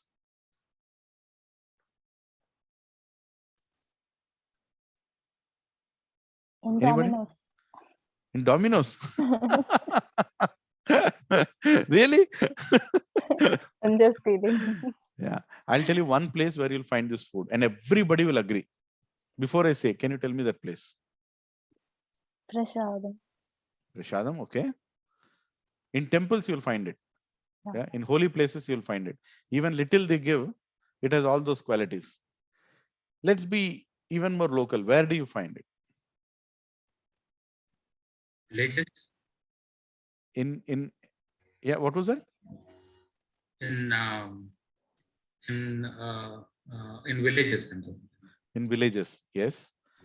Let's During go even more specific. Let's go even more specific. During festivals. During festivals, yeah, yes. Even more specific. Come on. Very simple. Anytime you go, not only festival time, there you will pakka find these foods. In your own kitchen. Home In your food. own kitchen. Yeah. In your home, and especially when your mother cooks it. Is that true? Yeah. Yeah. Especially when your mother cooks it. Because it's palatable. She would not compromise on anything less, right? My son is coming, my daughter is coming. I'll prepare the best that I have, right? The best, healthy. Of course, unintentionally, sometimes they're using things like refined oils, maidas, which is actually not good. But if your mother is well educated in Ayurveda, which most of us were, unfortunately we forgot, we used to eat these things, right? Fatty food, fresh food, and palatable food, rich food is what people in the mode of goodness eat, right? They don't go for other things. Now let us see what people in the mode of passion eat. Passion. Foods that are too bitter, too sour, salty, pungent, dry and hot are liked by people in the mode of passion. Such food causes pain, distress, and disease. Right? So it is being explained. What are the kind of foods? Too bitter, karanga, like not tikha, or too much salty, or too hot. Literally you want that fellow to keep the food in the mouth only while cooking. Like really, really hot, or very dry. Or too pungent. Too pungent meaning too overtaking smell, like too much onion. Too much onion. Itna bhar ke 1 kg onion. Like if you open your mouth and the whole room can smell it, right? Too pungent. And who like this kind of food? People in the mode of passion. People in the mode of passion are like very passionate people. Day and night they'll think about work. Day and night they'll think about enjoyment. Day and night they'll think about their own satisfaction, right? So these are the kind of people. So they like this kind of food, is being told, right? And what do this kind of food create? When you eat too hot things, too cold things, what comes? Disease comes, right? Very naturally you'll get disease. So you need to be careful on that, right? And let's see the third one. Mode of ignorance, tamoguna people, right? What do they like? Food cooked more than 3 hours before being eaten, which is tasteless, stale, putrid, decomposed, and unclean, is food liked by the people in the mode of ignorance, right? Something which was cooked yesterday and you're eating today. Something that was cooked, in the morning and eating in the evening, like that. Meaning not very fresh. Vegetables which are cut 10 days before and now you're cooking them. Everything coming out of the refrigerators, right? Most of the time refrigerators are like dead matter kept inside, and so you can eat it later, right? So like microwave mein pizza lagao, keep heating it until you finish it, right? And decomposed and unclean. This is all tamoguna food. This produces extreme diseases, right? Now some of you might be wondering, my God, why are we discussing this? Because this is what I eat every day. But truth remains truth. Today people are eating something that is not good for us, right? So that's what in Gita Lord Krishna is speaking, and there is a direct verse I'm saying, 17.8 to 17.10. You can read it more if you have Bhagavad Gita. I keep a Bhagavad Gita always with me. Whenever I find time, I read it. Now, whichever religion you belong to, you can choose that scripture. Nothing wrong, and learn. I learn from Bhagavad Gita. I really like it. Yeah. So what to eat, when to eat, know your food, how much to eat. Very simple. Food which increases your duration of life, isn't it? That is what you should eat. Meaning sattva-guna food you should eat. And food, and thank God for whenever you eat anything. We should have that culture of thanking. Because we have not created food. Everything is given to us, right? And when to eat, of course, good breakfast, good lunch, not so good dinner, right? Then you look like this. Otherwise, you look like me. I almost went other way around because of too many satsangs and spiritual activities after my office hours. I started eating more in the nights, and that is what caused the whole problem. So we should eat more in the morning when the whole, see, it's simple logic. Ayurveda says that all your organs are active when the sun is on, right? And when they are dormant, if you eat more, they wouldn't digest much, and obviously you become obese. And know your food. Yeah, don't eat refined food, avoid packaged food. uh, don't live to eat, just eat to live. That is most important. Eat fresh and natural, avoid stale and reheated food. Never use microwave.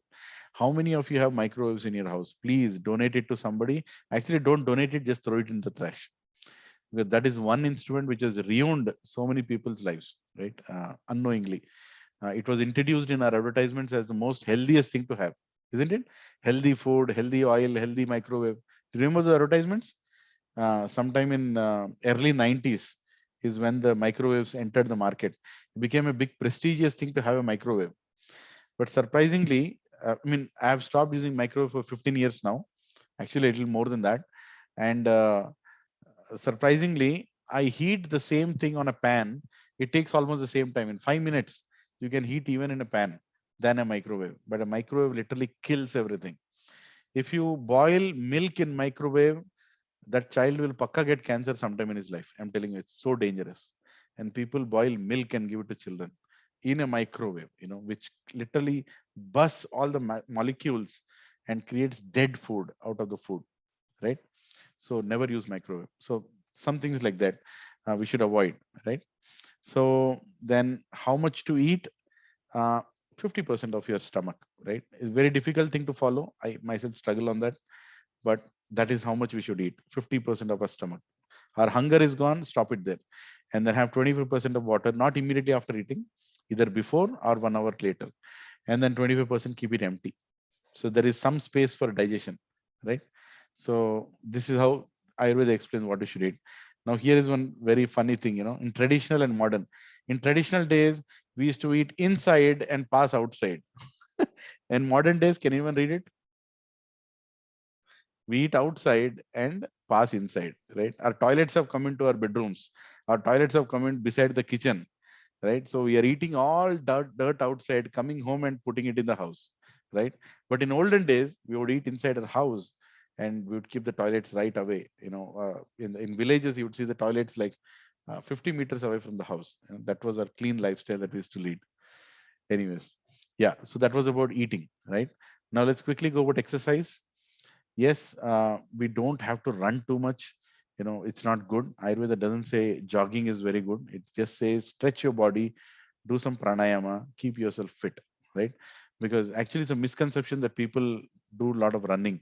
No, Ayurveda says running is good because you actually make your knee bones, they go older very soon if you do too much running.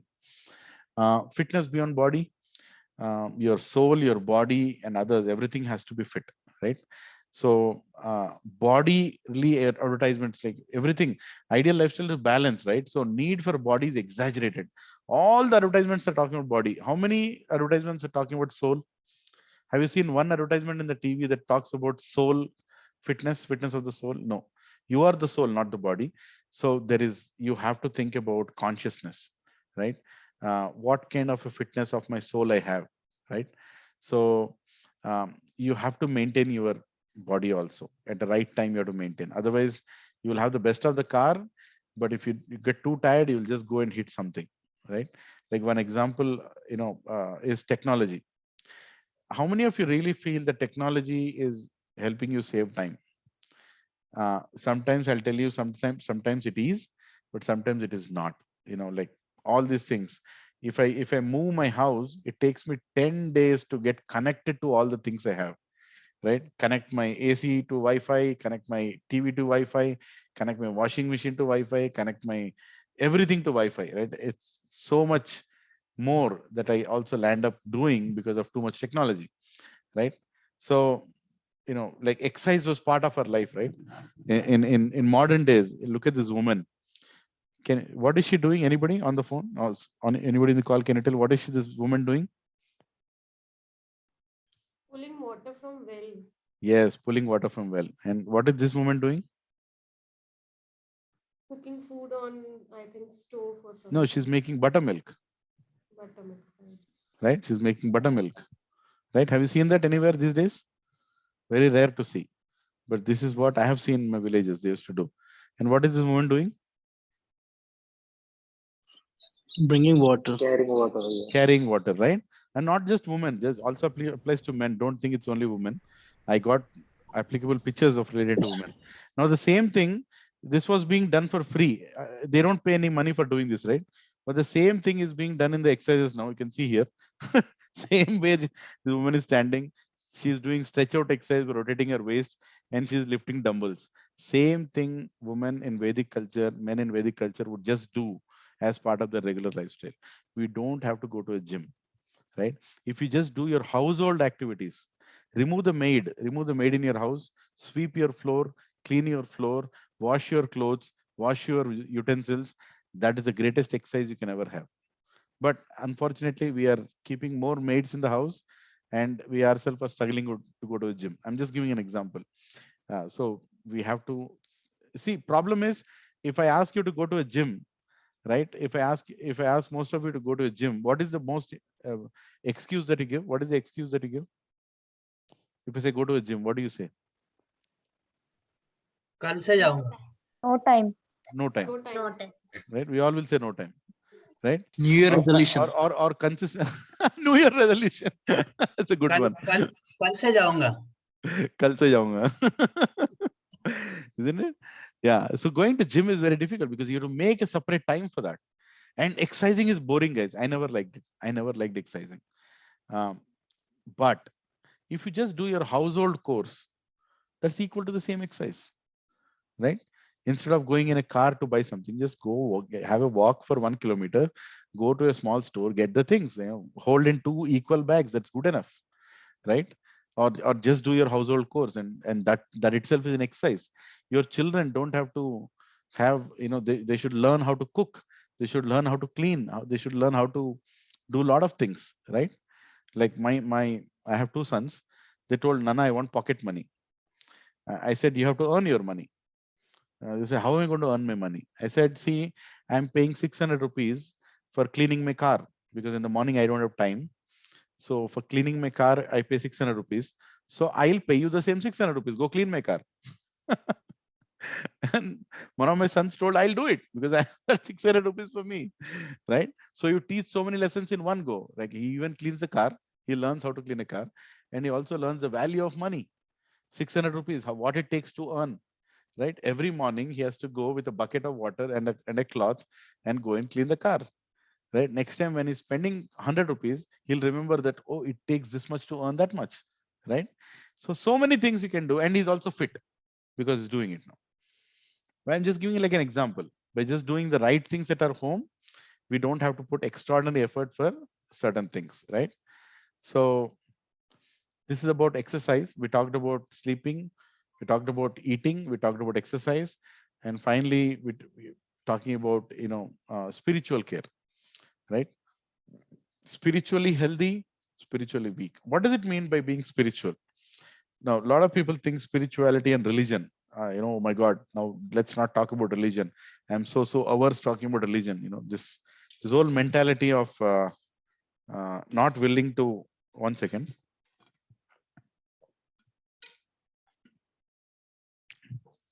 This whole mentality somehow we have developed in India, where we are not open to talk about spirituality and religion, but there's nothing wrong about it. It's a belief system, a system within you which drives you to do what you do, right? So people who are spiritually healthy, their intelligence is sharp, their mind is peaceful, their senses are in control, and one experiences pleasure at all times in a day. Spiritual people are very blissful. They don't get affected by silly things, right? Like what I told some time back, right? Somebody is building a big house beside your house. A spiritual person doesn't get affected, because spiritual person always thinks that I'm not this body, I'm the soul within that body, right? I'm the soul, aham brahmasmi. So I'm the soul, not this body. Body is temporary. Body takes birth, body dies, but the soul always remains, right? Dehinosmin yatha dehe kaumaram yavaram jara tata dehantaras praptir dirasatran munyati. Krishna is speaking in Bhagavad Gita that, hey, I am that soul, and the body is going from kaumaram yavanam jara, from boyhood to youth to old age, right? Yavanam meaning young age, and jara means old age. So we are all changing our body, but the soul is remaining same. So the people who are on a spiritual platform, no matter which religion we follow, they're always peaceful. They're always very happy because they're not attached to things which are related to the body. It's a big topic in itself. I'll not discuss that here now, but I'm telling you that it's very important to be spiritually strong. Follow some spiritual path which will help you. Now, spiritual care includes what? How do you become spiritual? By simple hearing from speakers about spiritual subjects, like learning scriptures like Srimad Bhagavatam, Bhagavad Gita, Chaitanya Charitamrita, Upanishads, Puranas. Read Mahabharat. And I know you've seen Mahabharat, but read Mahabharat. There is a whole elaborate Mahabharat that you can order. Ramayana you can read. Don't think Ramanand Sagar finished everything. No, he covered 5% of whole Ramayana. You can learn more than that, right? And contemplate and meditate. Whatever you learn, you should think about it. Thinking about it is very important. For example, in this session of lifestyle management, we're discussing so many things. I'm going to send you a recording also, but I want you to think, why did he speak what he spoke? How can I apply this in life, right? And then value clarification and commitment. Whatever you have heard, I start making small commitments that I'll try to implement this. Small commitments, right? And then finally, realization. Shastra Chakshu. In Sanskrit, it's called Shastra Chakshu. Spiritual vision. Chakshu means vision. Shastra means spiritual subjects. So we get realizations. When we have good spiritual practice, we start seeing those things in our life, right? how I've read this in the scripture, I can see this happening now in front of me. You get a better vision of the world, right? You'll start seeing the world in the right perspective. So hearing, and it includes Shravanam, right? And it also includes Swadhyaya. So hearing and reading. Reading is a very good habit. This biggest problematic syndrome that most of the people have is I know syndrome. You know this syndrome? How many of you know this syndrome? I know everything. Have you seen anybody having this syndrome? Nakanta telusu. I know everything. I am expert. I'm expert in this. I don't want to get there. I don't like this. You know, sometimes when I discuss in colleges and sometimes in some corporate seminars, people say, "Oh, don't talk about religion. I hate it. Don't talk about Bhagavad Gita. I hate it." I ask a question: have you read it? Have you read? No, I have not read. Then how can you say it is bad?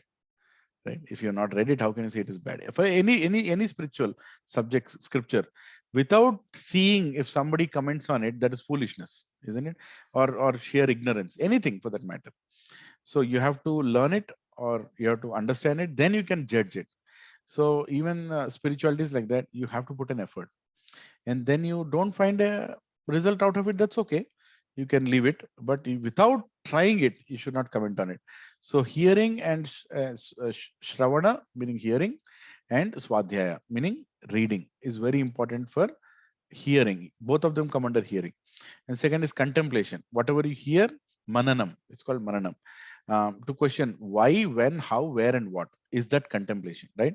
How does it work for me? Why does it work for me? Where it works for me, right? All these things you have to think after you hear, right? That's called mananam. And practical application in life is nidhiswadanam. And finally, realization is called sakshatkar, right? These are the Sanskrit words. But the problem is too many disturbances. These days, we don't have time for any of these things. We say, I don't have time for reading Gita. I don't have time for reading any spiritual book. Oh, I don't, come on. That's because you have time for YouTube. You have time for WhatsApp. No wonder you don't have time for the right thing. So you have to pull out that time. You have to put. So, for example, what I do, I start my day by reading a little Bhagavad Gita, no matter what. Before that, I'll not start my work. At least one page of Bhagavad Gita, that's my favorite scripture. You can have a different scripture, but read one page of that, whatever that you follow, and then start your day. That kind of regulates things, right? Now let's go to spiritual care. One more thing is contemplation. I talked about contemplation. Unless we digest what we eat, it is of no use. In the same way, unless we apply whatever we have heard, all these theories of no use, right? So we have to six things that has to increase to contemplation. You should have enthusiasm, it's called utsaha, and determination to do it, which is called nischayam, and patience, right? Oh, I can't do it, I you just start giving up. No, you need patience, which is called dhairyam, right? And you have to follow the footsteps of great personalities. Tat karma pravartana, right? You have to go and you have to have some role models in life that I want to become like them. And giving a bad associate, asat sanga tyaga. People who don't have any good positive attitude towards spirituality should ignore meeting them. You should not take advice from everybody. You should look for people who are more favorable, right? And tato mriti, meaning be in higher association. Always go around people who are discussing some very deep subject matters. So these 6 things, if you do, your contemplation will increase. What are the 6 things that will decrease your contemplation? Meaning people who cannot go towards spirituality, what are 6 things? One is overeating or accumulating. People who are too greedy, they'll never go towards spiritual life, or they eat too much, they like too much, like that. So over endeavoring for material things, people who work day and night in the office, they will definitely not go for spirituality. You should avoid them as much as possible. They are like freaks who don't have anything else to do in life. They just sit behind the computer all the time, trying to prove to their bosses that they're working hard. That's not true. True assessment of a person is not about how many hours you're working.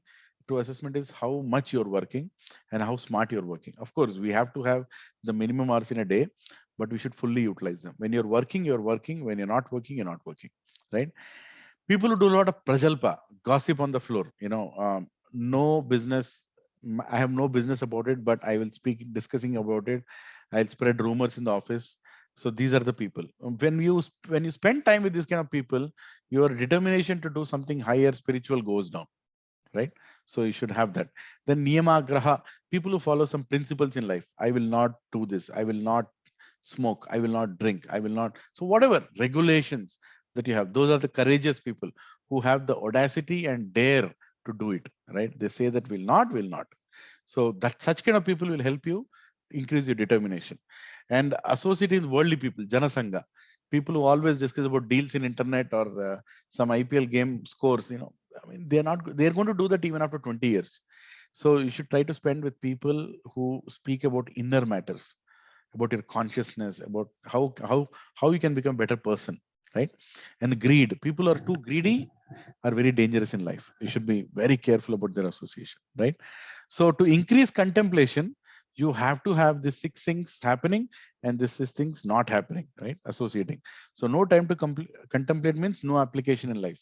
So whatever seminar that we are doing on lifestyle management, if you have no time to contemplate, I'm sorry that it is not of any use for you. You will not apply it in life, right? Application comes from value certification and commitment. You have to have confidence and associate with people who also practice this. That's how it works. Spiritual care also includes application of principles. Like here the principles on spirituality, associated with spirituality by like-minded people, like I said, application of values through commitment by bringing positive changes, right? Realization, then comes realization, which is sakshatkar. If we commit, the realization start coming. Lifestyle is changed for good. When you come to the stage of realization, your lifestyle is completely changed, right? So this great personality, it says the essence of spiritual life is to simply use our free will properly, meaning our choices should be perfect. Our entire future depends on our current choices, isn't it?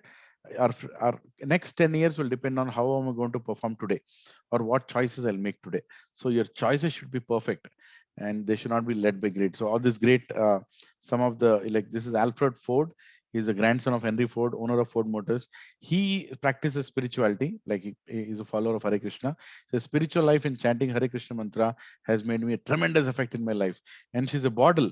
She's a model from France, Vicky Overton, and she's saying spiritual life, and by chanting mantra, I feel tremendous happiness, right? And Rishikesh Mafatlal, chairman of Mafatlal Group, also says that chanting and spiritual sadhana every day helps them do what they do. And how many of you know that Steve Jobs was a very spiritual person, and most of the rich people, the great leaders in society, cannot be those leaders if they work like workaholics. They are very smart. They have a very good spiritual foundation, whichever religion they belong to, but they're very strong in their spiritual foundation. That is the reason they achieve. So spiritual care is part of it, right?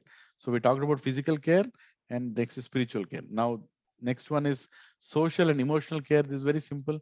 You have to contribute to your society. Do your part, right? Do your part. Like I showed one video where I was speaking in colleges. How many of you can go and give some nice seminars in colleges? Can you go and do it? Huh? Do you have the capacity to do it? Why not? Why not? You can go to a college near your home, near wherever you stay, and go and speak to the principal and say that, okay, I want to help the students. I want to do something for them, right?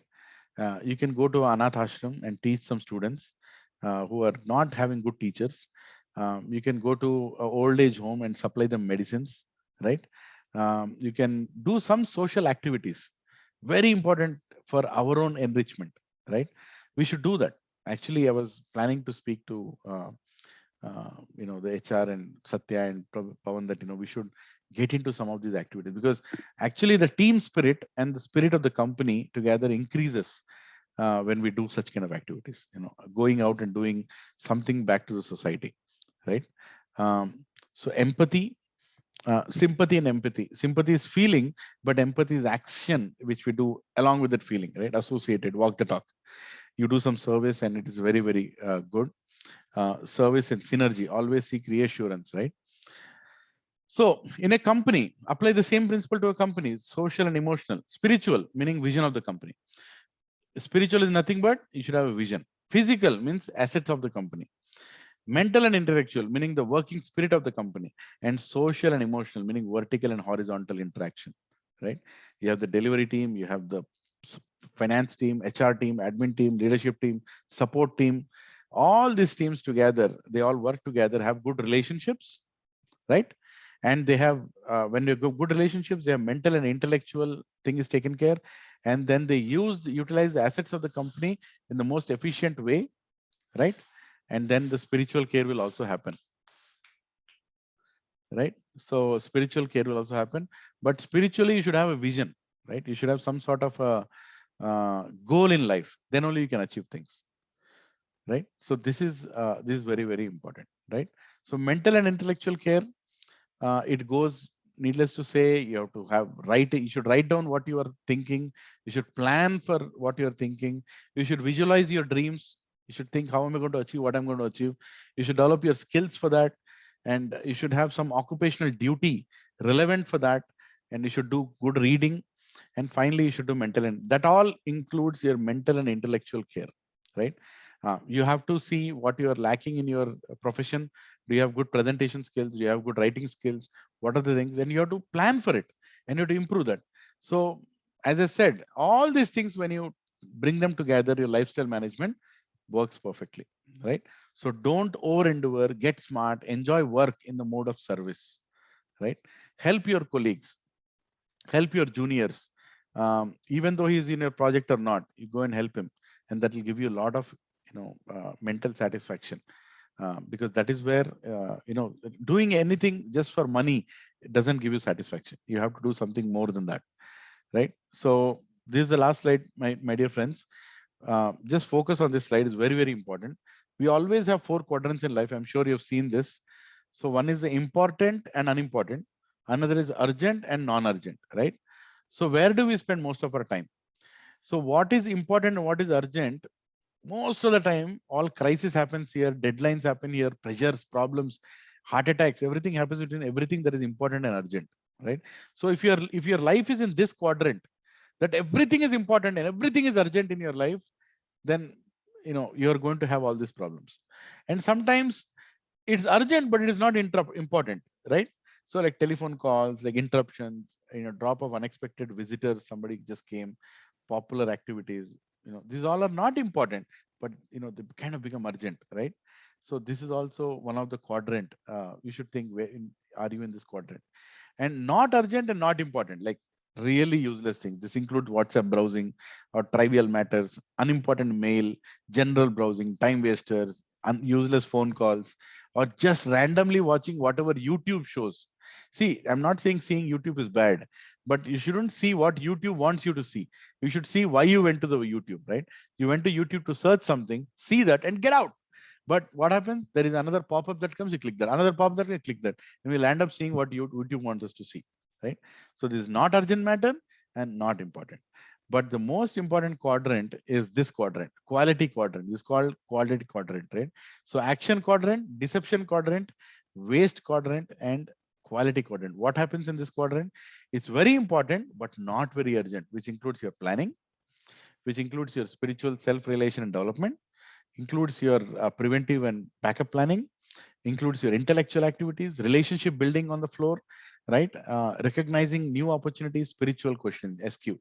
All these things come in this quadrant. So people with good lifestyle have more time in this coordinate, right? If you're in any of the other coordinates where you're either all the time running, or you're all the time doing useless things, or you don't know what you're doing, right? That is a deception. Quadrant 3, where nothing is important, but you are urgent, right? You're just running around, even though it's not important. So you have to somehow come into this quadrant, right? Did everybody understand what we discussed here? The 4 quadrants?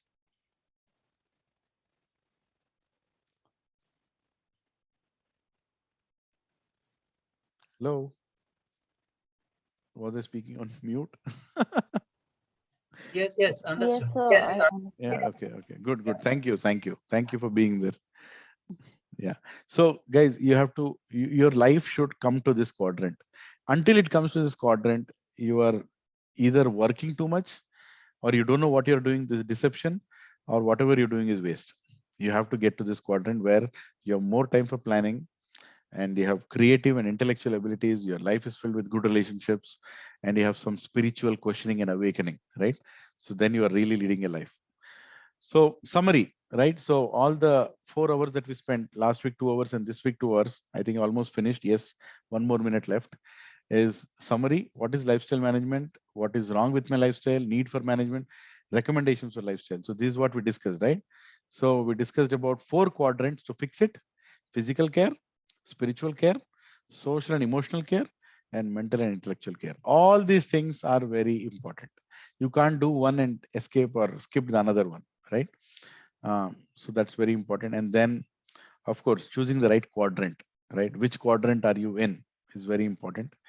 And as I told, what you eat, right? How you lead. Do you lead a life in mode of goodness, or life in mode of passion, or life in the mode of ignorance, right? Sattva-guna, Rajoguna, Tamoguna. It's a big topic, this thing in Bhagavad Gita, which you can discuss if some of you are interested sometime later. But you should know where you are. You should know what is influencing you. What are you eating? When are you sleeping? How are you living? Everything depends on these 3 things. Is whether you're in Sattva-guna, mode of goodness, whether in Rajoguna, mode of passion, whether in ignorance, right? Tamoguna. So I will stop it here, and let's have some Q&A, if maybe for 5 minutes. And if you have meetings, you can very well go forward and attend those meetings. So what is your takeaway? So I request some of you to open your cameras. Just let's wrap it up. Lifestyle management we discussed for 2 weeks. Thank you for audience. What's your takeaway?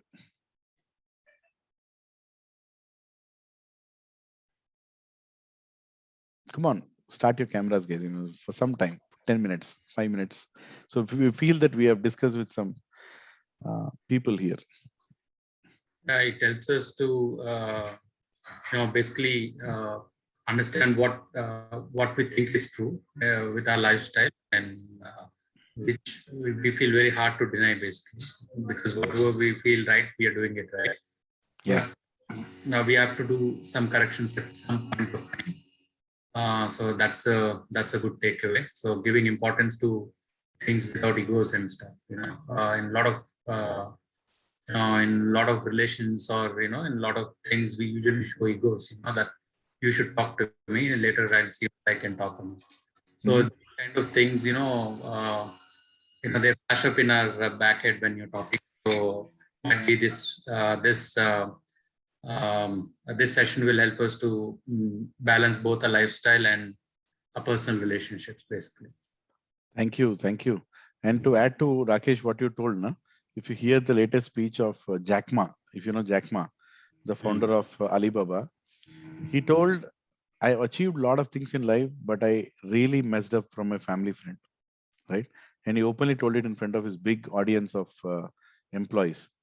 So all the 3 things, physical care, emotional care, and relationships, spiritual care is very important. And he talks about it. The greatest of the leaders are speaking today about IQ, EQ, and SQ, right? People spiritual quotient, SQ, people emotional quotient, which is EQ, and IQ, intellectual or intelligent quotient. All the 3 things are important. If when all these 3 things are properly placed, then we'll have a good lifestyle. Yeah. Anybody else? Any other reflections? And I highly encourage all of you to speak. It's a good practice to say a word, and not that I want to listen, but for your own enrichment and development in life, right? You all want to become managers. You all want to become leaders in life. You should have your opinion, and your opinion should reflect. Speak up. Come on. Lakshman, this is Ravi from sales. Yeah, Ravi. Really, the session is very nice, very quite productive for me. I've joined a little late, but due to some other meetings. But from last 1 hour, I really gone through, and was really productive session, I would say, once again, and looking forward to some more sessions, like this. This session, it made me, to focus what are the important things, what are the things that we should focus, and what are the things that we should take on a lighter note. So this is what I Thank feel. you.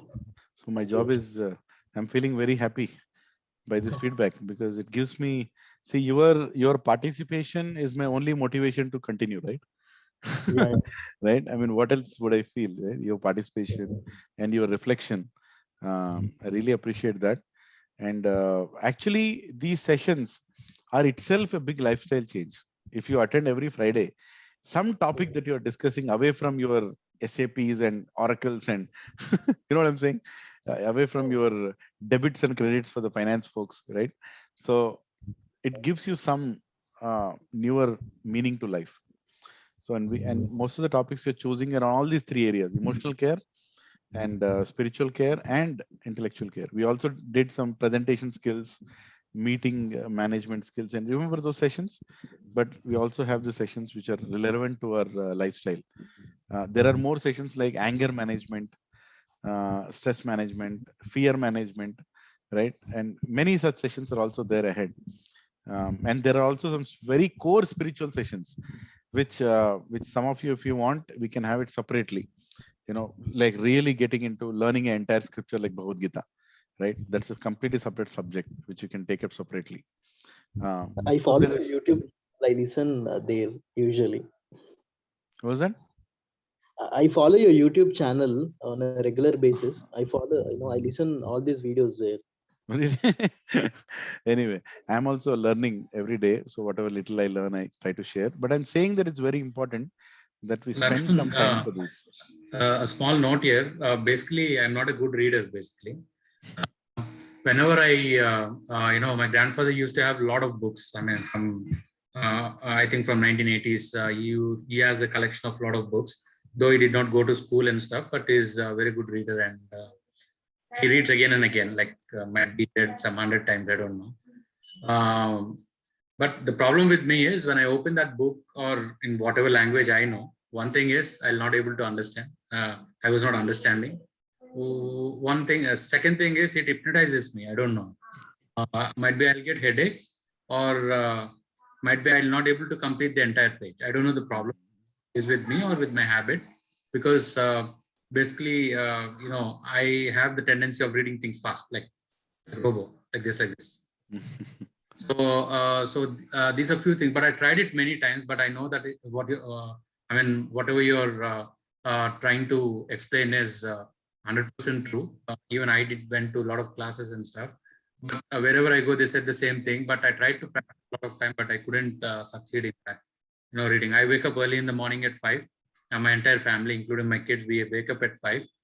My daughter reads. My son, he does some activities.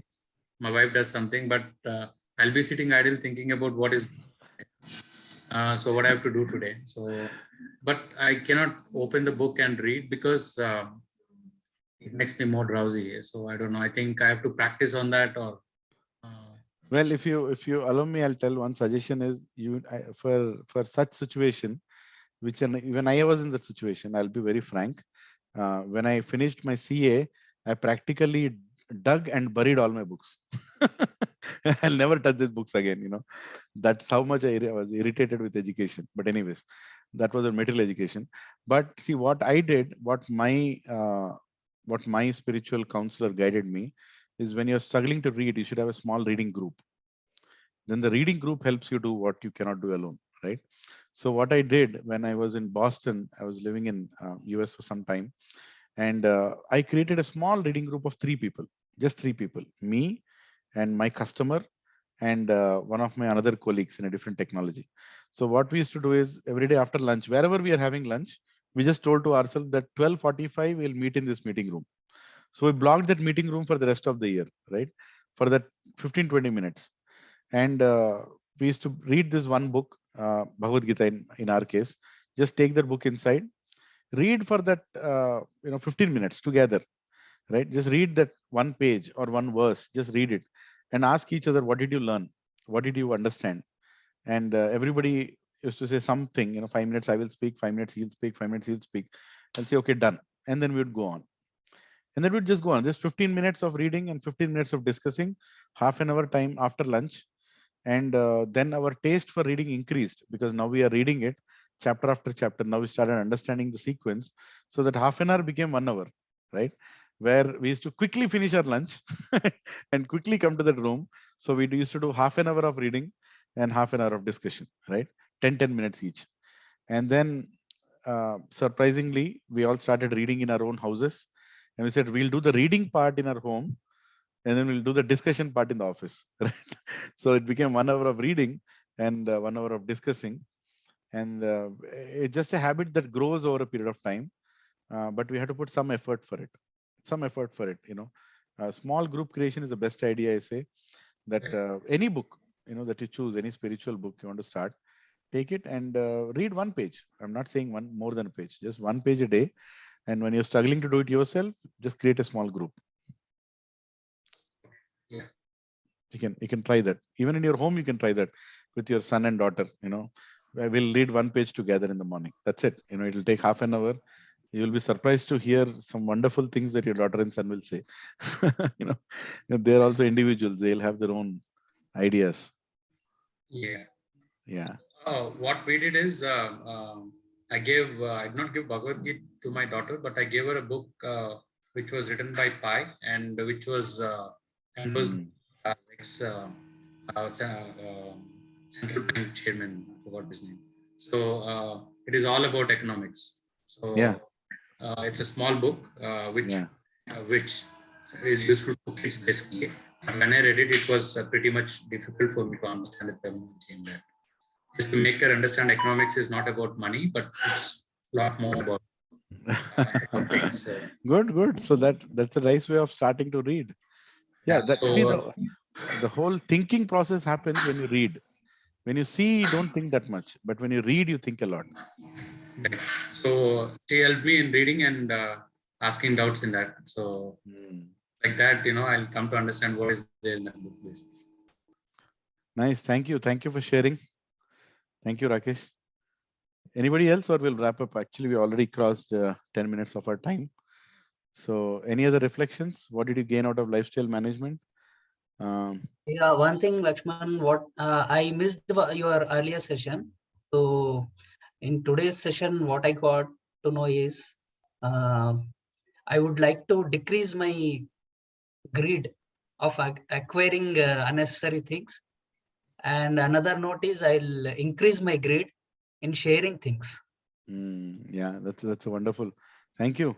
Thank you very much. Even I have to work on that. Thank you. We all have to work on so many things. Thank you. No, you are already doing that. Great to have that. Thank you. Yeah, but we can do it. See, everybody of us has a capacity to give something back to the society. So give in whichever way, wherever you are, in your house, near your house, college, school, start giving something back. When you give back, you receive more. Yeah, right? exactly. So yeah. So thank you. So anybody else? Are you all set? Okay, Swati, you still there? Yes, I'm very much here. Yeah, thank you for organizing, and we finished one topic. I don't know which is the next one. What topic do you have next one? Do you have any idea? To check the calendar. Okay, let's see And that. I will share the link of both the sessions. Yeah, I will send you the recording link, and you can hear it once again. I recommend that you always hear it once again while you're traveling, while you're doing something. You'll just play it and hear it. So because a lot of times what happens when we hear it the first time, we just hear it. Second time we actually hear it. Third time we like really start contemplating on it, right? So 3 times hearing is good. Anything for that matter in life. So next topic will be managing with knowledge, conviction, and compassion. Yes, that's right. Today, anyways, we started with compassion and other things, so I think that will be the ideal one to take it next. Thank you. Managing with compassion. Yeah, that's a good one. That's a good session, guys. I request especially all the seniors also to please join, because that's about how do we manage with compassion. Okay, so thank you all for your time. Have a wonderful weekend ahead. Stay safe. 2 more weeks and we will kill Corona forever, right? So just stay there. Be patient. 2 more weeks and we should be done. Hopefully the whole wave will go down, and we'd say thank you very much to the so somebody is writing that can we have a session on fearness? Yes, there is a session called managing fear. Yeah, so we will do that session. We just lotted it, so there are more than 60 topics, literally, and maybe even more. So we'll go one by one, and let us see how much God permits us to do. And but as I said, your participation is the most important, right? When you participate, that motivates me. And my humble request is even participate by speaking. I know you are there. I know you can speak, but when you speak, what happens? It makes it more interesting rather than one side speaking. Especially for me, you've seen in the colleges, I see like 1,800, 700 students. It's easy for me to speak, but here I only see black boxes. So it's like I don't know who I'm talking to. But still, anyway, thank you very much, and you all have a nice weekend. Thank you. Thank you. Thank you, Lakshman. You too. Thank you, Thank you. Rakesh. Thank you.